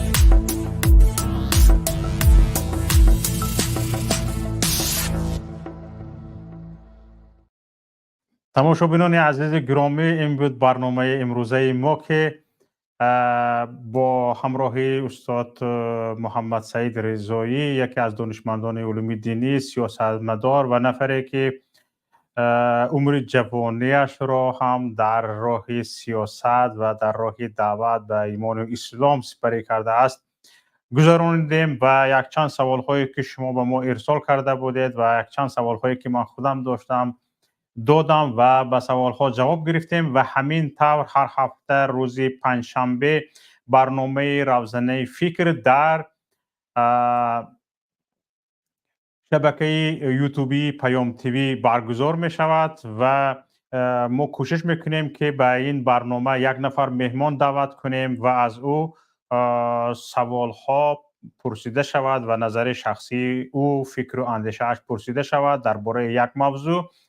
تماشابینان عزیز، از یکایی که شما خواهش میکنم که کی را در این برنامه دیدن میخواهید و میخواهید که به سوال ها کی جواب بدهد، کی برآمد کنه در این برنامه، خواهش میکنم در زیر نوار در نظرگاه یعنی در کامنتر نویسید. ما حتما خواهش شما را به اون شخص میرسونیم. قبول کرد حتما در برنامه اشتراک میکند و حتما او را گوش خواهیم کرد. همراه تماشابینان عزیز، از یکایی که شما خواهش میکنم که از برنامه خارج نشده لطفاً تگمه لایک را کسانی که پخش نکردید پخش کنید.